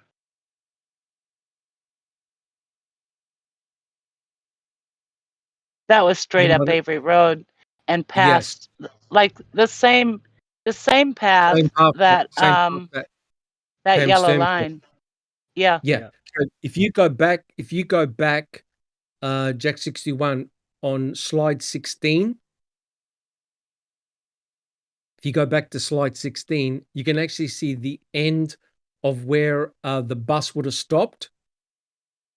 Right? Yep. See right down on the left-hand side. Yeah. So if they were pushing the RAV, that would have gone straight down. That would have gone straight down, past Chucky's house, past the office building, and brought the RAV all the way down to where the pit area is. If what Tom Sawinski observed is correct. Jack 61. Yeah, I was just going to say this would be the path. Absolutely. Right, which is the same path that Pam and Nicole took to find the RAV, right? So Jack 61, are we able to go to slide 18A? Jack's doing that, Doc. Yes. I've seen in chat people asking about the time it would have took them. I can't remember if it's actually in MAM itself or if it was other researchers, but I think KZ actually done it, or it was her investigators that done it, and they walked. They did all the way down that path, right up to where the RAV was found, and for them to get from the office building to below the berm, if I'm remembering correctly, it took them at least 7 to 10 minutes to walk the full length of that road to the berm, not including the berm. That was just to get down to that bit. It was between 7 and 10 minutes. It took the searchers or Kathleen's investigators to walk right down that path to the pond area, say, not necessarily the berm. So add on another few minutes. Well, remember, they're supposed to have searched 50 cars, in that time as well. And then add on the time that they found the RAV. They went straight down that road and straight to the RAV, in my opinion. If that one bit takes at least 7 to 10 minutes to walk, like they did. Yes. That's what I think. Well, have a look at this. This is an aerial view, right? From above, slide 18A. And have a look at the red line on the right-hand side. Look what Pam and Nicole did. They backtracked, went round the building, took the road all the way down and walked directly to the RAV4. And to the left of that line is where all the cars are. Right? Now, if Pam and Nicole said, look, we searched, we went in and out of the cars, we took this path, we took that path, we eventually got to the outer perimeter. It took an hour, 2 hours, but we found Teresa Horbach's RAV4. That's 100% believable. You go, oh, okay. They went in there randomly. But when you can see an overhead picture like this, where they deliberately avoided 99.99% of the cars, I'm sorry, but this is more than the Holy Spirit, right? This is more than the Holy Spirit. This means that they knew precisely where to go. And the instructions could have either been across on a map, or when you come into the Avery salvage yard, stick to your left and go all the way down, then turn right. That's it. A very simple instruction like that, and they would have found the RAV4. Now, I'm sorry, but guys, not even a cadaver dog is this good, or a scent dog is this good. At least they would randomly search until the scent or the smell got stronger. They're not going to do like a bullet laser trajectory to the vehicle. Guys, am I hallucinating? But does that tend to suggest that both Pam and Nicole went directly to the RAV4? Guys, what do you think? Jack 61. Yeah, I think at least Pam, they probably both did, but let's just say that Pam did, and she said to Nicole, hey, I want to go down this direction and start. Let's head down this way. Her daughter would have probably said, okay, all right, Mom. Yep. Because remember, Pam had to call Nicole back because Nicole was slightly ahead of her. So Nicole could have gone a slightly different direction. And it was Pam. Pam knew where the RAV was because Pam was the one that walked directly up to it, called Nicole back. And of course, what does Nicole do? Nicole takes the photographs. It's Nicole that takes the photographs, not Pam. Yep. 61. Yep, and use her phone to call dispatch or the Pagel twice. Got his answering voicemail, and then they called dispatch. Right. So guys, hopefully I've been able to show you evidence that it wasn't the Holy Spirit. It was likely a cross on a map or verbal instructions. Now, if we have a look at the next slide, this will now show you how ridiculous her search was, right? If we have a look at the next slide, which is 18B.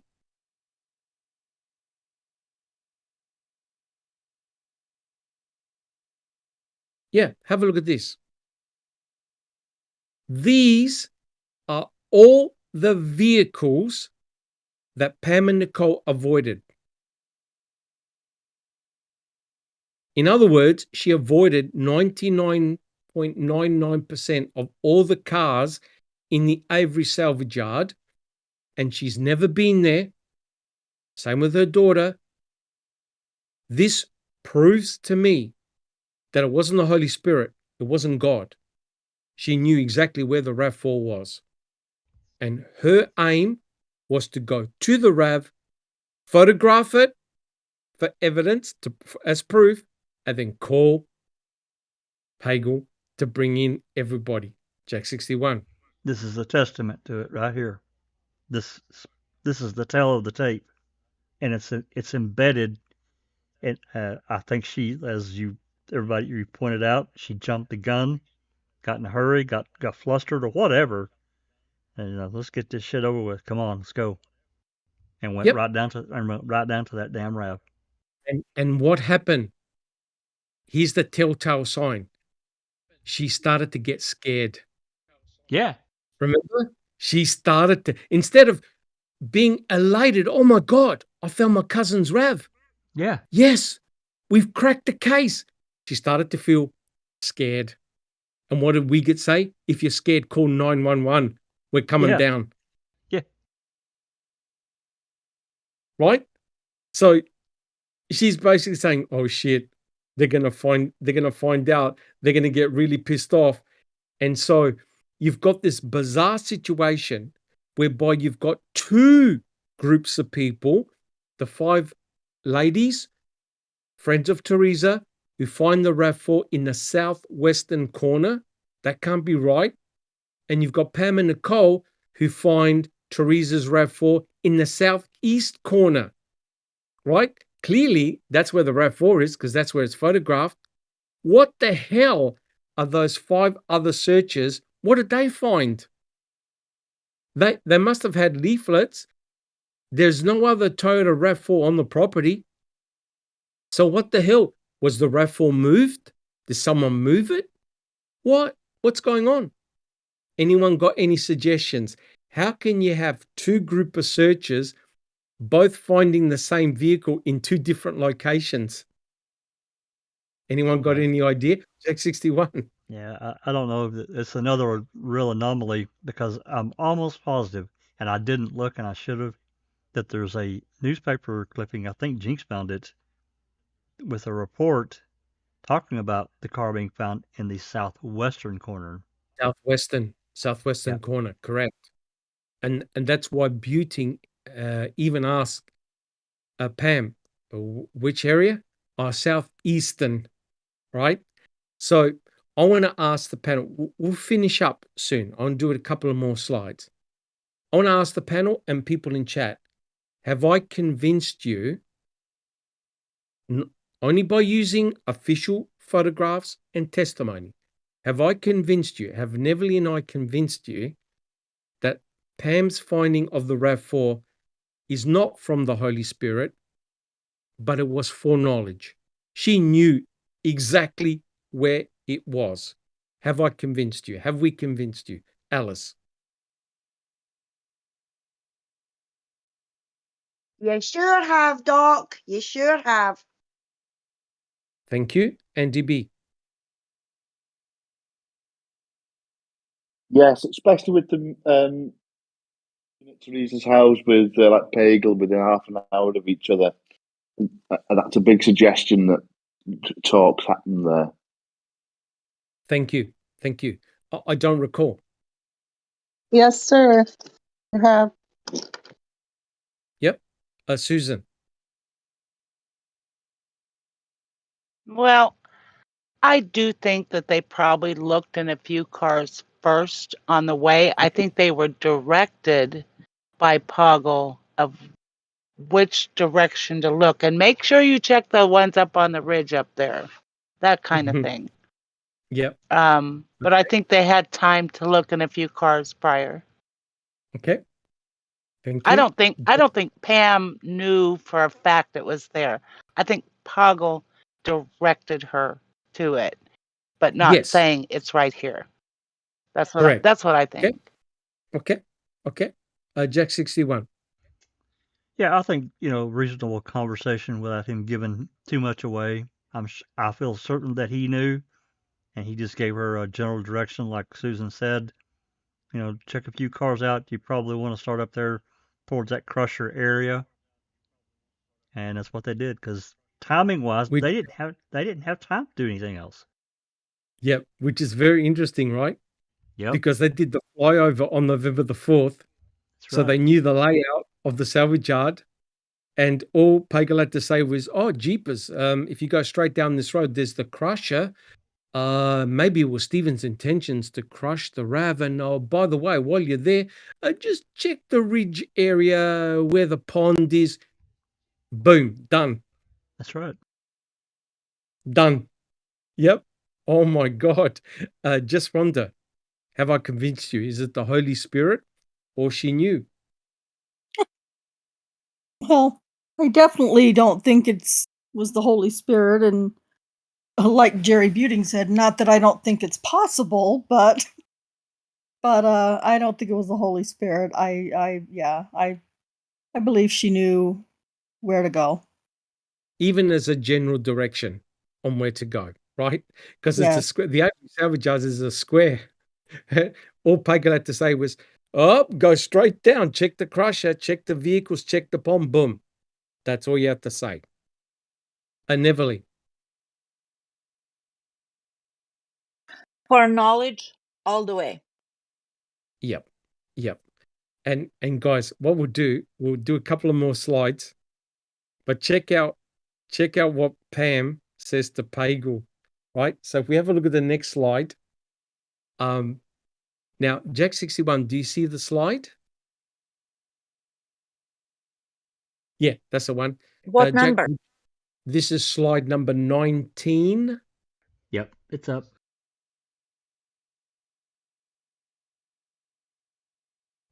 Jack 61, You see slide 19? I do. Your microphone's muted. Yeah, there we go. Yeah, I got it.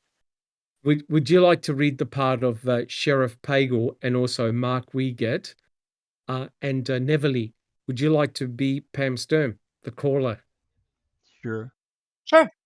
Yeah, let's go for it, guys. So, wait, Pam Sturm has just found the RAV.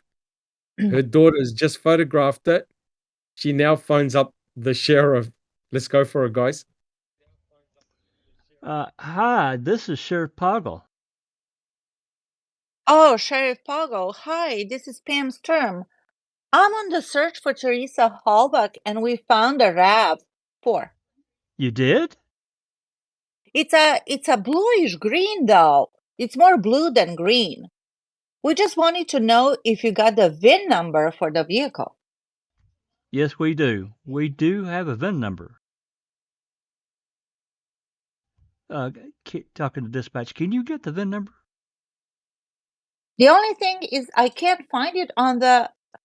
Where's the vehicle at? I'm at Avery Salvage. Okay. It's all covered up. We'll just wait for the next slide. Slide 20. That's it. It is all covered up? Not all covered, but it's got a lot of stuff on it. Branches it's got. Talking to dispatch, I don't have my glasses. You said branches over it? Yes, where is the VIN number or something like this?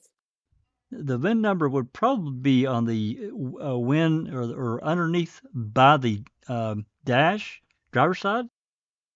Dash, driver's side, Nick. Look through the front window. To the front window. Now I'll give you Investigator Wiegert. He's got the VIN number here. Okay. Hi, are you looking at it right now?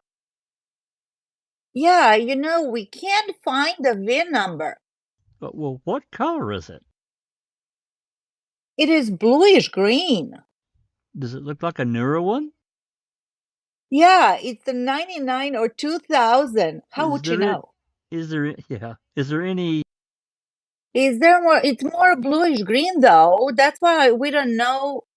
We don't want to put, Is there any license plates on it? No plates. Yeah, why would you ask that? But it's a little covered up. It's weird. It's covered up.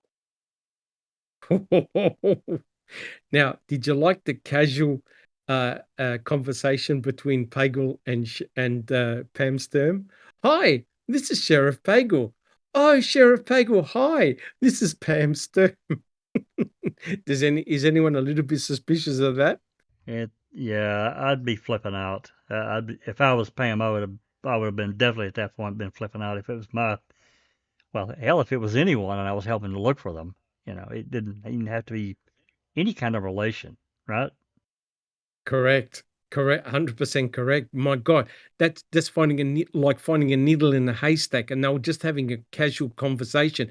But this is something I don't understand.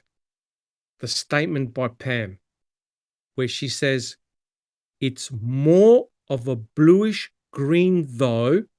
That's why we don't want to put Yeah. What the hell did Pam Sturm mean by that?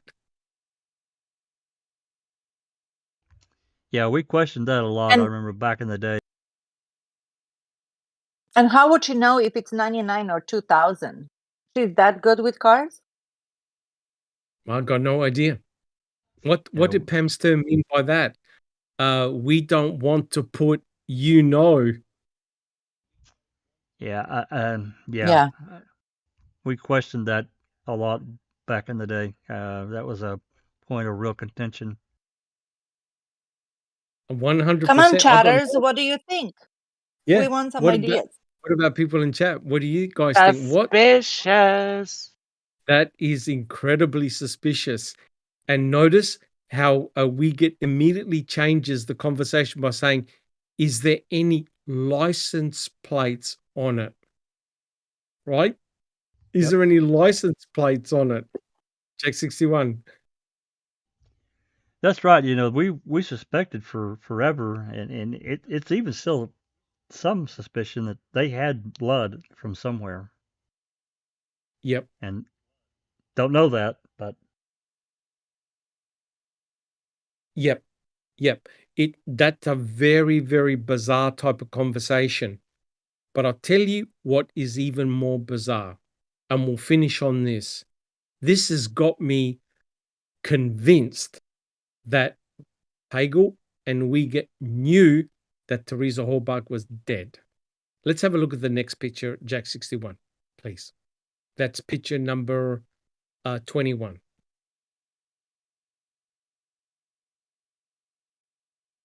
We'll just wait for that to come up.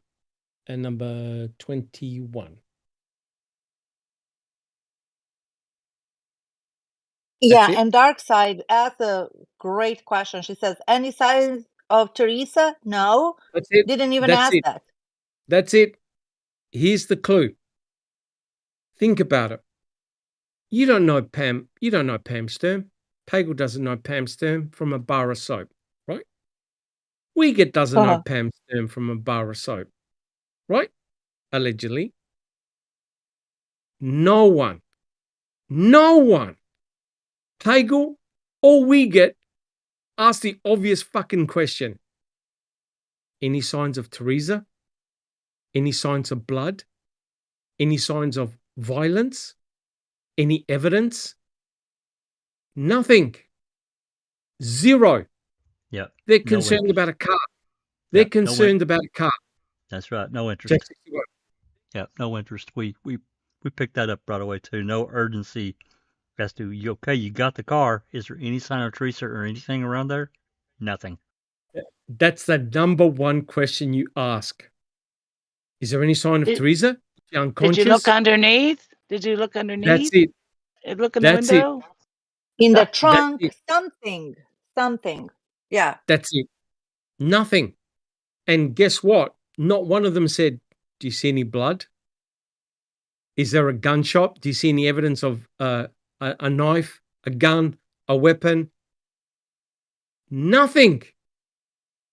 Which to me, I'm sorry, to me, that indicates they knew she was dead. And to me, yep. Sorry, Neverly. I totally agree with you.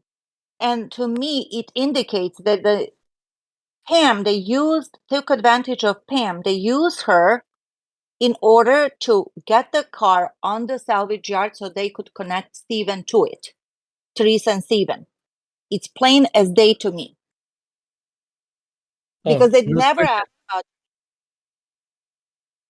No question. And not one of them. And they were grilled. They were grilled by the defense, both Pam and Nicole. Remember Jack 61? Remember, guys? Did you see any blood? And both of them said no. No, and they looked in the window because Pam said, yeah, we saw bottles. We saw the bottles on the seat. And as a PI, wouldn't you look at the ignition to see if the key was there? Of course you would. Did Pam or Nicole ever mention seeing blood in the RAV? No. Fassbender, Uyghur, Remeka. Some of the investigators had torches and they looked in the RAV. They noticed, remember Jack 61, one of them noticed the actual card, that that That's had the Teresa Hallbach's name on it SD memory card in the back in the cargo area. Yep. with her name. Did anyone notice any blood? Nope. Did anyone smell any blood? Nope. Nothing. And the It always- cadaver. Sorry, Susan. It always stuck in my head that Fassbender, who gets there like 2.5 hours later or something, says that he looked in the car to see if Teresa was there. As if nobody prior to that would have looked. I mean, that was just so dumb to me. Correct. And guess what Nicole was doing? Nicole was trying to open all the doors, right? Until Wiggett said, do not touch the car, get away from the car. They had already tried to open the doors to get in, okay? She said she used tissues or a sleeve. But by God, if you just found your cousin's vehicle, the number one thing you do is to look for any evidence of Teresa Hallbach or anything nefarious going on. And that's And why... not only in the car. Sorry. No, go. Not only in that Oh. RAV, but around it too. Yes. You know what I mean? Nothing. Yes. They just stuck there. They were hypnotized by it, and there you go. Yes. They made it's like check off on their list. Correct. And that's why the conversation between Pam, Pagel, and Wiggett sounds rehearsed and scripted. Right? What they never said, do you find Teresa? Did you see Teresa? Is there a murder weapon? Is there any evidence of violence? Any evidence of foul play? Nothing. You found the vehicle. Oh, come on, guys. This is crazy. And Paul Ward said, no, the clue is the Sheriff Pagel and Mark Uyghur being on the other end of the phone like they were awaiting for the call to come in. Exactly. That's Were they correct. waiting everybody else's phone call? No. So look at this. Pagel is at Teresa's house at 8:30 in the morning, sending a fax. Pam and Nicole show up at around 9, right? Are you trying to tell me that Pagel and Pam, Nicole never crossed paths? Ryan Hilligus gives Pam a map, a camera, and direct phone number to the sheriff who's in the bloody house. Half an hour later, or whatever, Pam rings up the sheriff, and the sheriff has a change of plans who wants to go on the property. Oops! Can you see that Pam and Nicole went in there 10 minutes too early? And have a look what Pagel said. Oh, you did? No surprise, no nothing. In fact, Jack 61, do we actually have the phone call of Pam ringing up Pagel? Yep. Give me just a second and I'll pull it up. Why don't we play that as the last thing for this podcast? Are we happy with that? Yeah. Yeah. Fantastic. Let's hear it. Let's hear the call.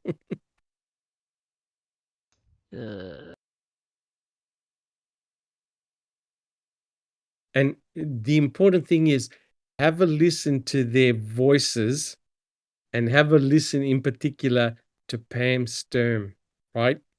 What she asks. I think that Pagel and Uyghur were also nervous because this was a setup. So they were kind of irritated. Correct. So the way the call panned out to me indicates foreknowledge. Like someone said, they ticked another box to say, oh, really? Oh, isn't that remarkable? Okay, we'll just wait for that call to come up. Okay. Let's have. Yep. Anyone that's in Discord will have to mute and unmute YouTube. This is a 5-minute and 48-second call. So here we go.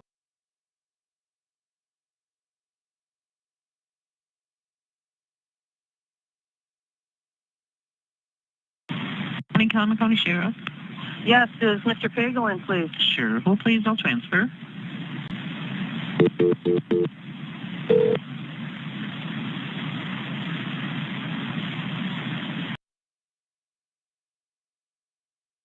I'm going to pause it here 1 second. I'm going to tell you, I listen to a lot of calls, thousands. I'm going to tell you, it's really, really rare to get put through to the sheriff. I mean, extremely rare. I can only think of a few calls that are like this. Boom. She says, yeah, he's here. Hold on. I'll get him for you. Continuing.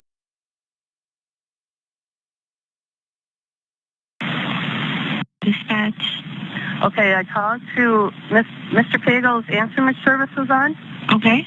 Okay. Okay, we are at Avery Salvage. Okay. Okay, and we're searching for the vehicle. Right. For Teresa Hobart. We have found a RAV4. What color specifically was her RAV4? And do you have a VIN number? This vehicle is green. Okay, this, I don't know, this is like a 801. Bluish green. Okay, do you have the ID number? Hold on. 801. Can you call dispatch right away? Do we have a VIN number? The VIN number. It's not on the side, Nick. Go on the other side.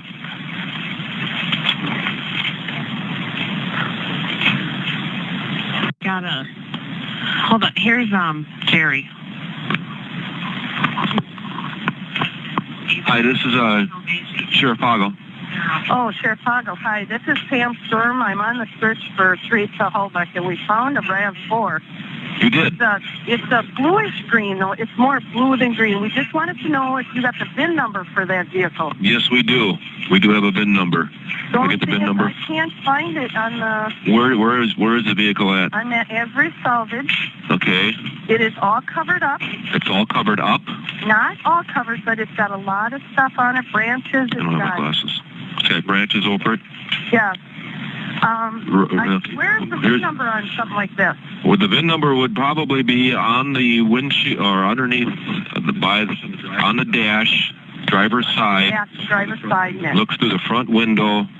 Through the front window. Mm-hmm. I'll give you Investigator Wiggard. He's got the the VIN number here. Okay.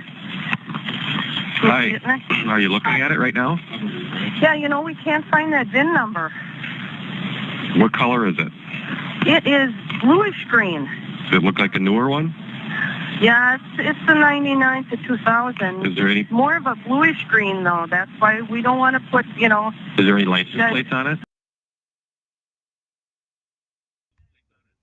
Everybody catch that? What Doc was talking about? We didn't want to put the... And then he cuts her off. I'll play it. I'll back up 5 seconds and hear it again. More of a bluish green, though. That's why we don't want to put, Yep. Is there any license plates on it? No plates on it, but it's a little covered up. It's weird. It's covered up. Okay. Some of this. Can you get to the front of the car? Yeah, I will. It's Lemieux Toyota sticker on it. Does that have a... I don't know if they had a Lemieux Toyota sticker on it. I don't know about that. Is that okay if I go in the car? No, do not go in the car. Do not touch the car. Yeah. And I have this is another question that we posed, and it's still valid now. You heard it. Can we go in the car? Well, if it's locked, how the hell are you going to get in it, Pam?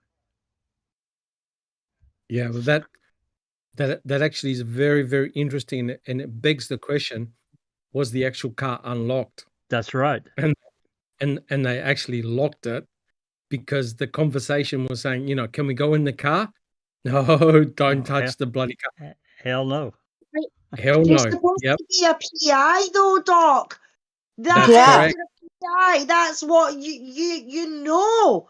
You know if you're searching for a missing person, a murdered person, or whatever, if you come across anything relating to the person, the scene, or whatever, you do not fucking touch it. And they did touch But it. yet she's asking to open her possibly dead cousin's car. Yep. Tell you, I Correct. wouldn't want her looking for any of my fucking relatives or anything like that if they went fucking missing. If that's the kind of stupid shit that she's going to come out with when she's supposed to be a PI. She definitely would know better. I think Correct. that car was unlocked, and I think it was unlocked when it got to the lab, and the doors were open when the guy got there that morning. I Right. don't think it was ever locked Well, at the but property. no, and I tend to agree with you, but they had to come up with this. Kratz had to come up and make sure that no, that car was locked. Nobody got in that thing. No one. They He had Yeah. had to. to. They He had to had make to. sure But the he's doors were lying. locked. Yep. Yeah. If those And did you doors, guys if find those it? doors were open. Sorry, Susan. No, go ahead. It was me. Neverly. Do you guys find it funny that she kept that? First of all, she said, "Where is the VIN number on something like this?" Yep. Like everybody knows where the VIN number is, and then she kept panicking about the VIN number, and he kept insisting on what color it was. I just find it weird. It doesn't flow like a normal questioning, Well, No. they were like a looking for a normal dark. situation. They were looking for a dark green RAV, and Pam found a blue one. So she basically had to get the hint, lady, it's the same fucking car. Yeah. She thought she stumbled across the wrong one. Yeah. Right? That's what it is. She was just about to say, "Oh, that's not what you guys told me." She was about to say that, guy. She was about. And we don't She want was to put about the. to say it. We don't want We to don't want to put put the. what was Yep. that? What? Yep. Correct. Jack 61, you want to continue playing it? Yep. Let's continue on. Here we go. Stay on the outside of the car, go over to the front on the driver's side. Yeah, I realize that. I'm in the business, so I kind of know, but I can't find a VIN number. I'm picking up the wipers. Okay. Can't find the VIN number. Isn't that funny? Well, here it is, Nick. I don't have my glasses. You don't have your Got it glasses right either. there? My daughter's with me. Okay. Okay, now hang on. The last four digits, 3044. Okay, hold on. I gotta find it here again. 3044? Yeah. Okay. Can you go even more in? I don't know. Nick, can you look at any other numbers? There's some people out here, so we have to be careful. And,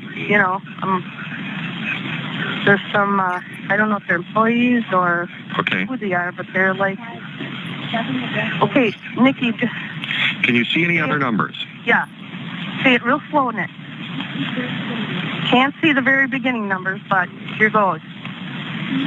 T0, Z, 5, X, 7, a 1 or a T, a 1 or a T. Okay, where are you? 30, is that the number? Where are you? No, you're going to tell me if this is the car. Okay, stop. I can't tell you anything. Where Why is she giddy? No, you got to tell me. Come on. We're playing a game. I agree with you 100%. It was a game. It was a game of cat and mouse, right? So she wasn't 100% convinced that she actually found the right car. That's what she's saying. You got to tell me. You got to tell me. Yep. Right? And notice she started to get nervous because there were people around. That's right. Yeah, she was nervous. What would she be nervous for? She just found her cousin's car, right? Right. But she's not 100% convinced. I mean, she should have been Right. horrified and elated at the same time, not giddy. I mean, Correct. come on. Yeah. Correct. It's a game. It's a game. And notice how cool, calm, and collective both Pagel and Wiegert are. Yep. And still not asking any sign of Teresa. See anything? Nope. None whatsoever. They were expecting the call. They were expecting to find the RAB on November the 5th, come hell or high water. And I agree with what everyone said in the chat. That RAV had to be locked. There's no freaking way those doors could be open, because if they're open, there's here's my nefarious mind working. Remember what Remika, Colburn, and Tyson did on the same day? They took swabs of Stephen's blood That's right. from his house. That's right. On the same day the RAV4 was found. That's right. Okay. And Let's then, see. do we have Stephen Avery in custody? Oh, yeah. Oh, Well, yeah. Do we that was have a him in le- custody? An hour That was later. that was an hour later from Jacobs. Yep. Yep. All right, we 100% correct. we got about a minute left. Let's continue on. Where are you? I'm at Avery Salvage. Okay. Are you on their property? Yes, I am. With their permission or not? Yes, sir. Yes, sir. Okay. Stay right where you are. Do not touch anything. Do not go anywhere around that vehicle. Stay right where. What's your phone number? Is this it? I don't know that. Okay. What's your phone What's number? your phone number, Nick? 920-941-0211. I'll call him on the way. This is long distance. You need to dial the entire number. Okay. Stay where you are. Do not touch the vehicle. Do not let anybody else touch the vehicle. Don't touch it. Don't touch it, Nick. And I will be calling you shortly, okay? Well, I hope you can get me, you know. Okay, just stay where you are. I'll find you. Well, we asked this guy real nice to come in here, so I hope. If you have a problem, you dial 911. Gotcha. We'll be on our way. We're going to have somebody over there as soon as possible. All right. Okay, thank you. Bye. Bye.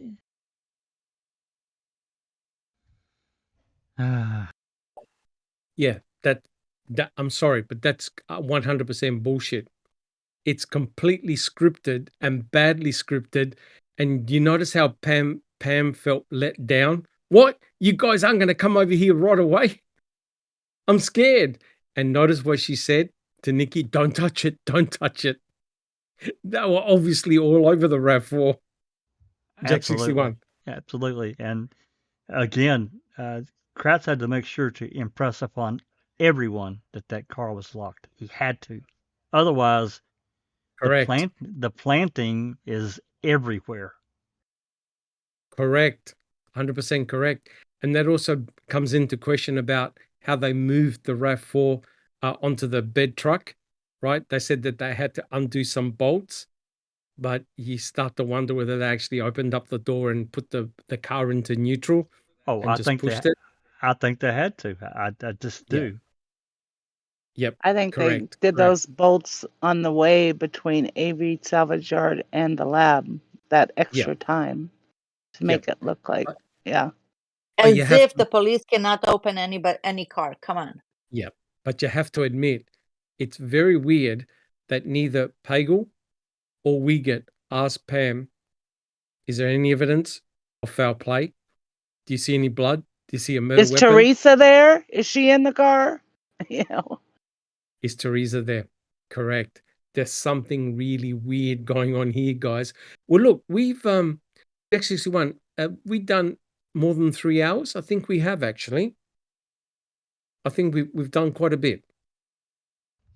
Yeah, we've been going for 3 hours or so, Doc. It's 20 to 3 here in the morning, so it starts at 11 o'clock. So we are at 3 hours and 33 minutes. Yeah, I think we'll stop it here. It's too valuable to try and rush all of this. But I hope God. See, even I'm now transfixed by the Holy Spirit. I hope that we have been able to convince you guys that it wasn't the power of the Holy Spirit that led Pam Sturm directly to the RAV4. She had foreknowledge, whether that was an X on a map or simple as keep to your left, go straight down, you'll see a crusher, turn right, you'll find it, or I advise checking this particular area here, right? So the conversation between Pagel, Wiegert, and Pam, that's not a natural conversation, right? They're way, way too casual, and they never ask the most important thing. Where's the freaking victim? No, the car, the RAV4. Because once they got the RAV4, then they can do the search warrants and the shit show begins, right? So, and neither did she say the doors are locked, nor did she say Teresa, no signs of Teresa. Nothing. So the mission was find that fucking car. Not even Pam said, no sign of Teresa, no sign of this, no sign of foul play, no sign of blood, whatever. So it seems rather contrived to me. And did you notice what Pam said, guys? Oh, we were really nice to the guy trying to get in here. All right. So they're obviously either flirting or doing something with Earl to convince him, allow us to search. Right? Because imagine if Earl said, this is private property, get off my land, which he could have. Technically, he could have. Right? It's like someone coming to your front door. I think you're doing something nefarious. I'm going to search your house. Obviously, you're going to say, sorry, out. But Earl said, okay, yeah, go for it. So, guys, no matter any other evidence that you may consider in this case, the number one important piece of evidence is what Jack 61's got above his head is the RAV4, right? It's the only time you get Teresa and Stephen in the same forensic piece of evidence. Which one, the blue one or the green one? Neverly. Neverly. Now. Forgive me. You're gonna get a permit on that one.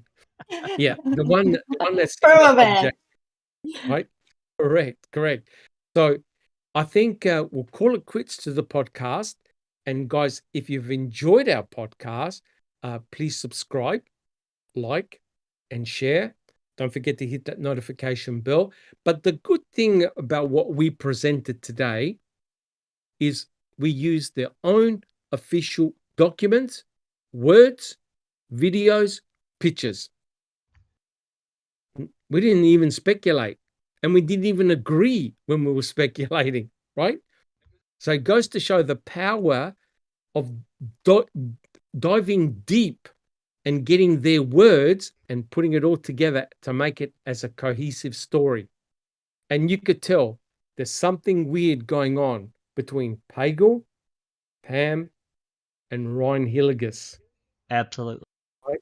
There's something weird. I haven't worked it out quite yet, but can you see the direct lineage between those three?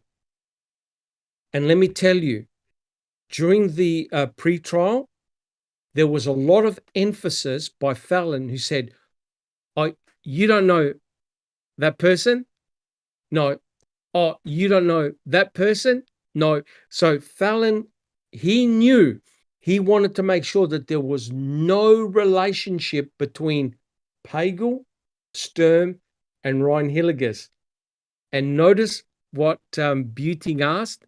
Did you tell Earl you're part of the search team, part of law enforcement? No. Right? So the state tried to hide the fact that there was any connection between all three of them and possibly more. That this was just a random act.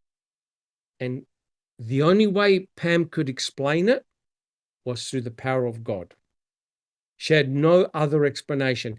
How on earth can you go on a 40-acre lot with 3,800 vehicles that you've never been to before and you find it within, I reckon, less than 20 minutes?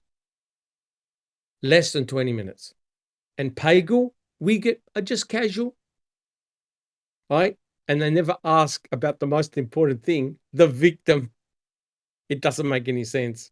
So, guys, in next week's podcast, we deep dive further into what Pam found, etc. And then we're going to dovetail back into the dogs. And let me tell you, what the dogs find is critical to the finding of the RAV4, right? So it all beautifully dovetails together. All right, guys. Well, that's enough from me. Let's pass it over to the panel. Ask us how you're coming along and what you've been up to. Jack 61. You got some more? While you're talking, I was just throwing up these photos from the crime lab that correct Christina got. They're of the RAV, which we see here, at the crime lab and Avery's Grand Dam. Just linking, because they got her car on the 5th, got there early morning on the 6th. They got Avery's Grand Am the following day when they seized That's it. correct. So anyway, I just was as you were talking, I was just throwing up a few more photos of the RAV. Awesome. This, and I chose the color. Let me turn this other off here. I chose this particular photo that's behind my head for a reason, Yes. because it is a Yep. blue-green appearance. Yep. 100% correct. 100% correct. See I've got blue. to throw I'm up. sorry, but I just see blue. Yeah, And I'm not incredible. starting anything. It just looks blue. Yeah, I understand. Correct. But to me, it looks green. It looks green, dark green. And I did a comparison picture. We got to show it up maybe next week, where I've got the two RAVs, Yeah, the RAV in the crime lab and the RAV outside, yeah, side by side. So you know it's exactly the same RAV because it's got the same distinguishing features. right. One is blue, deep blue, and the other one is green, right? That's And right. it's incredible. Pam, imagine Pam, put yourself in Pam's shoes. She walks up to the RAV and goes, Oh shit. holy fuck, it's blue. Yeah. I Well, go, you know, you sent me to the wrong place. but then I think back to that police report that it was just a fluke. You know, I have to say, Green Bay Police Department were very responsive to me. They were very cordial. They were very professional, and they did exactly what I asked them to do. And I got that report from that officer. I can't think of his name. Whatever. He was called out to that minor offender bender Teresa had called in, and he called Blue. the RAB. He called the RAB blue. So Yep. in the bright daylight, depending on, you know, if it was bright or a little cloudy, it's gonna look blue. It's just the nature of that color. That's what I believe. Hey, look, and I'm not knocking anyone that wants to believe there's two routes.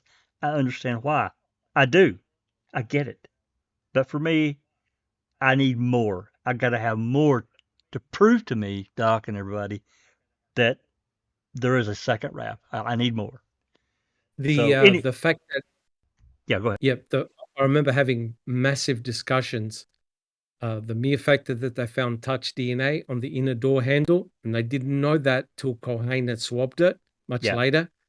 Because remember, they said, right, go back in the RAV and do further swabbing. The fact that they found Teresa Horbach's touch DNA meant that she was alive when she put her hand on her door handle. Yeah. Right? Now, what's interesting is that they didn't find Stephen's DNA on the very same handles, and you had to get in and out of the RAV. So what the hell? It goes to show that someone came in, likely from the back door, with a stopper, dripped the blood, and went out. 2-minute Yep. job max. If Stephen had opened the doors, he would have stuck his hand on it. Now, they found Teresa's touch DNA, but not Stephen. And yet, the state is saying that Stephen is a good shedder. Yeah.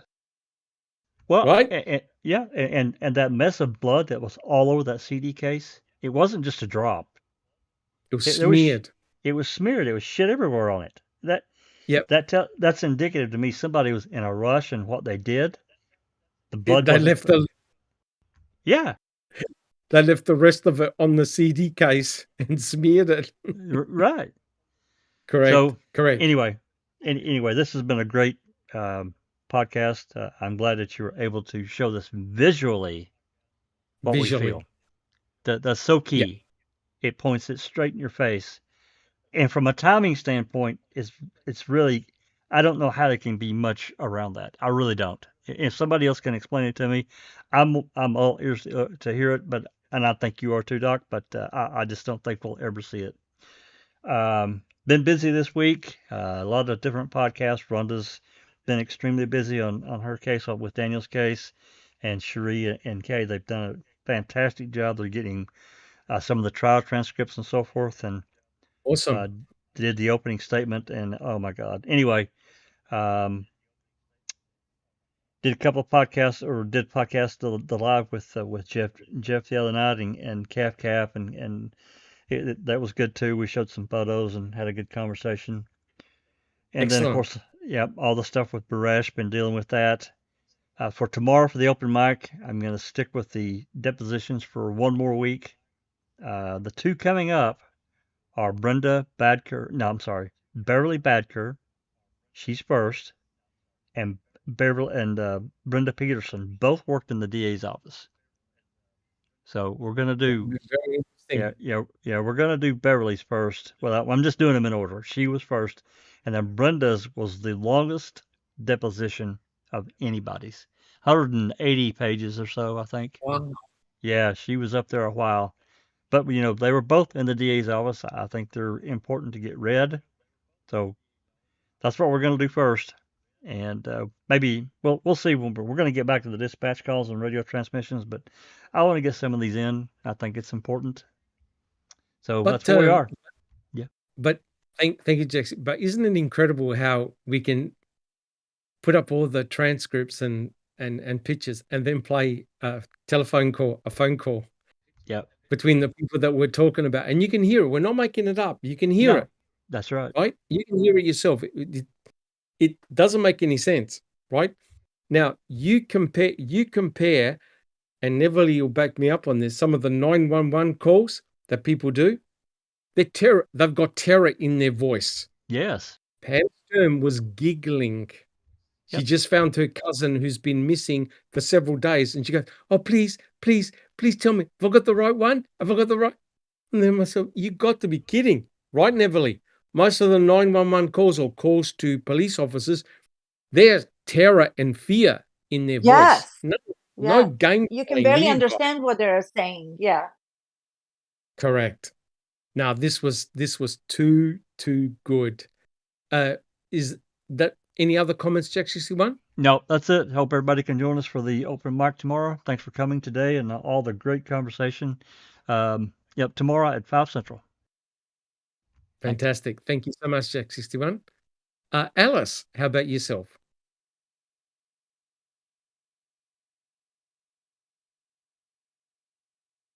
I wonder, Alice, are you there? It could be sleepy time for Alice. Andy B, are you there? Oh no. Yeah, I'm here. Oh yeah. Wait. Let's get Alice first. Let's get Alice first.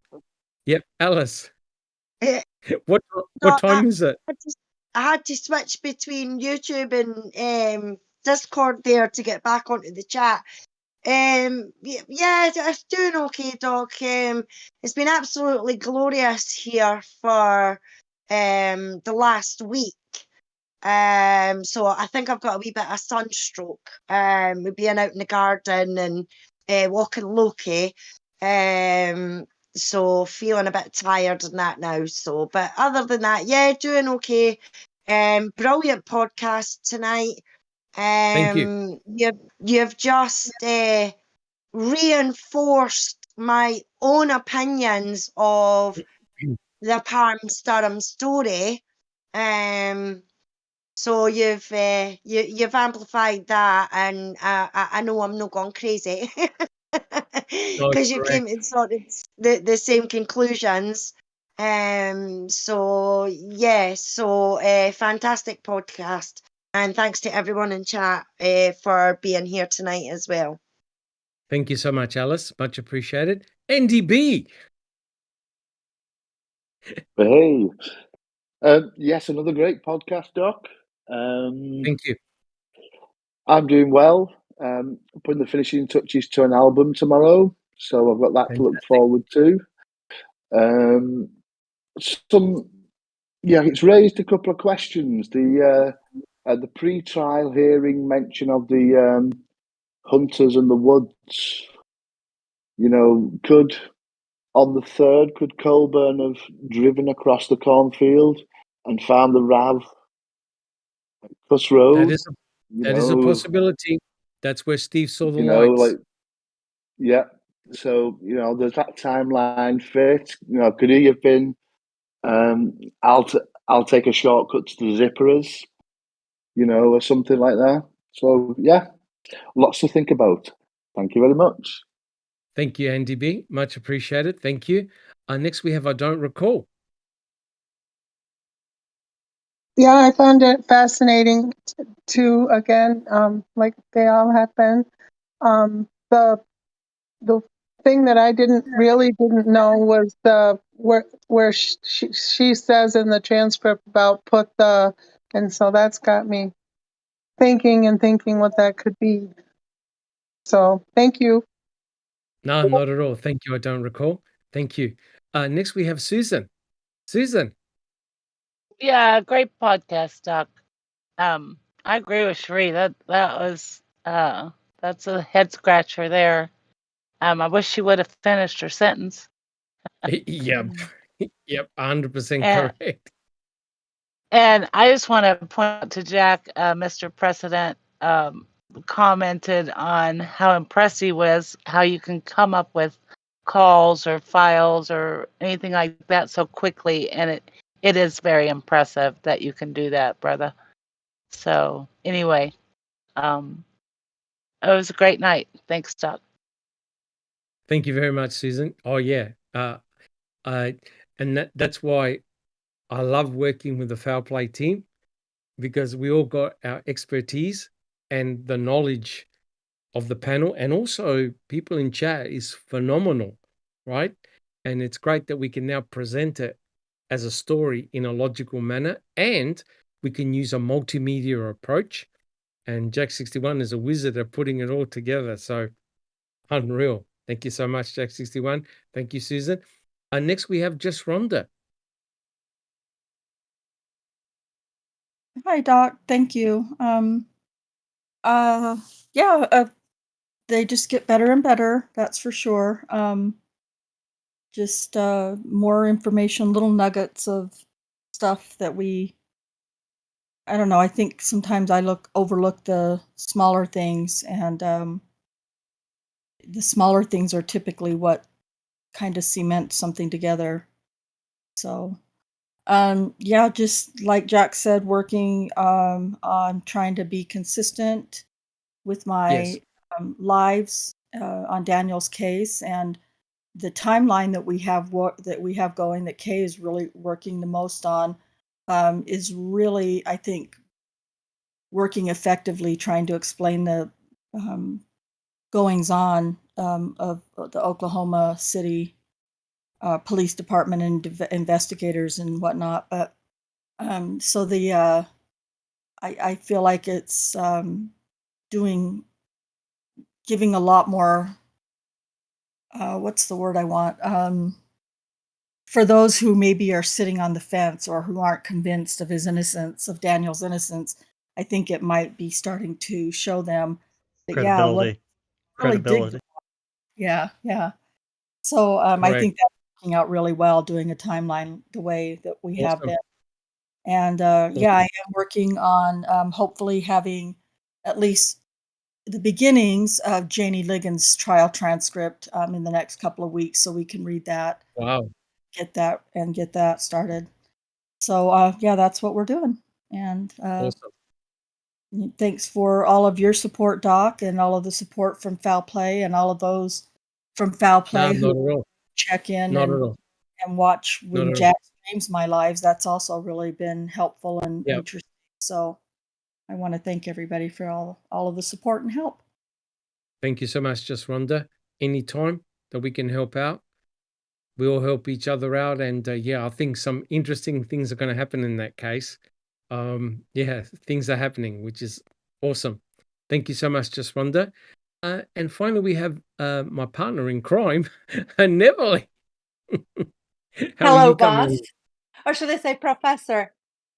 No. I am doing great. No, pat yourself on the shoulder. Come on. We're all working hard, but you have this. It's good. Thank you for your hard work. I know you're humble and modest and all of that. However, take the credit a little bit. So everything is going well. I think, guys, that I may be a little bit addicted. I don't think so. Oh. But none of us. Reading with a crew, open mic, Daniel Holt's call, they're just, full-time job. I spend more time on the devices than I do doing anything else. But anyways, no, it's all good. I want to thank everybody in the chat. You guys have such questions, intriguing questions, and some we don't even have answers to, So but we're getting there and we're doing the best that we can. So, yeah, thank you for your support. Awesome. Thank you very and your much, Evelyn. message that you opened up this reading with the crew, your message to stay united, a united And front, is so important. We are in a lull, not much is happening. We're all frustrated. Imagine Stephen and Brandon and their families. So, yeah, we need to hold on to our trousers and just believe in the process. And I don't know, I think that majority of us do believe in Kathleen Zellner. She's doing the best that she can with the things that she's got. So, going up against Goliath.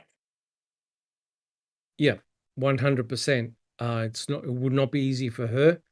And I believe that we have to be united and show support, good, bad, or otherwise, because there's no other channel, right?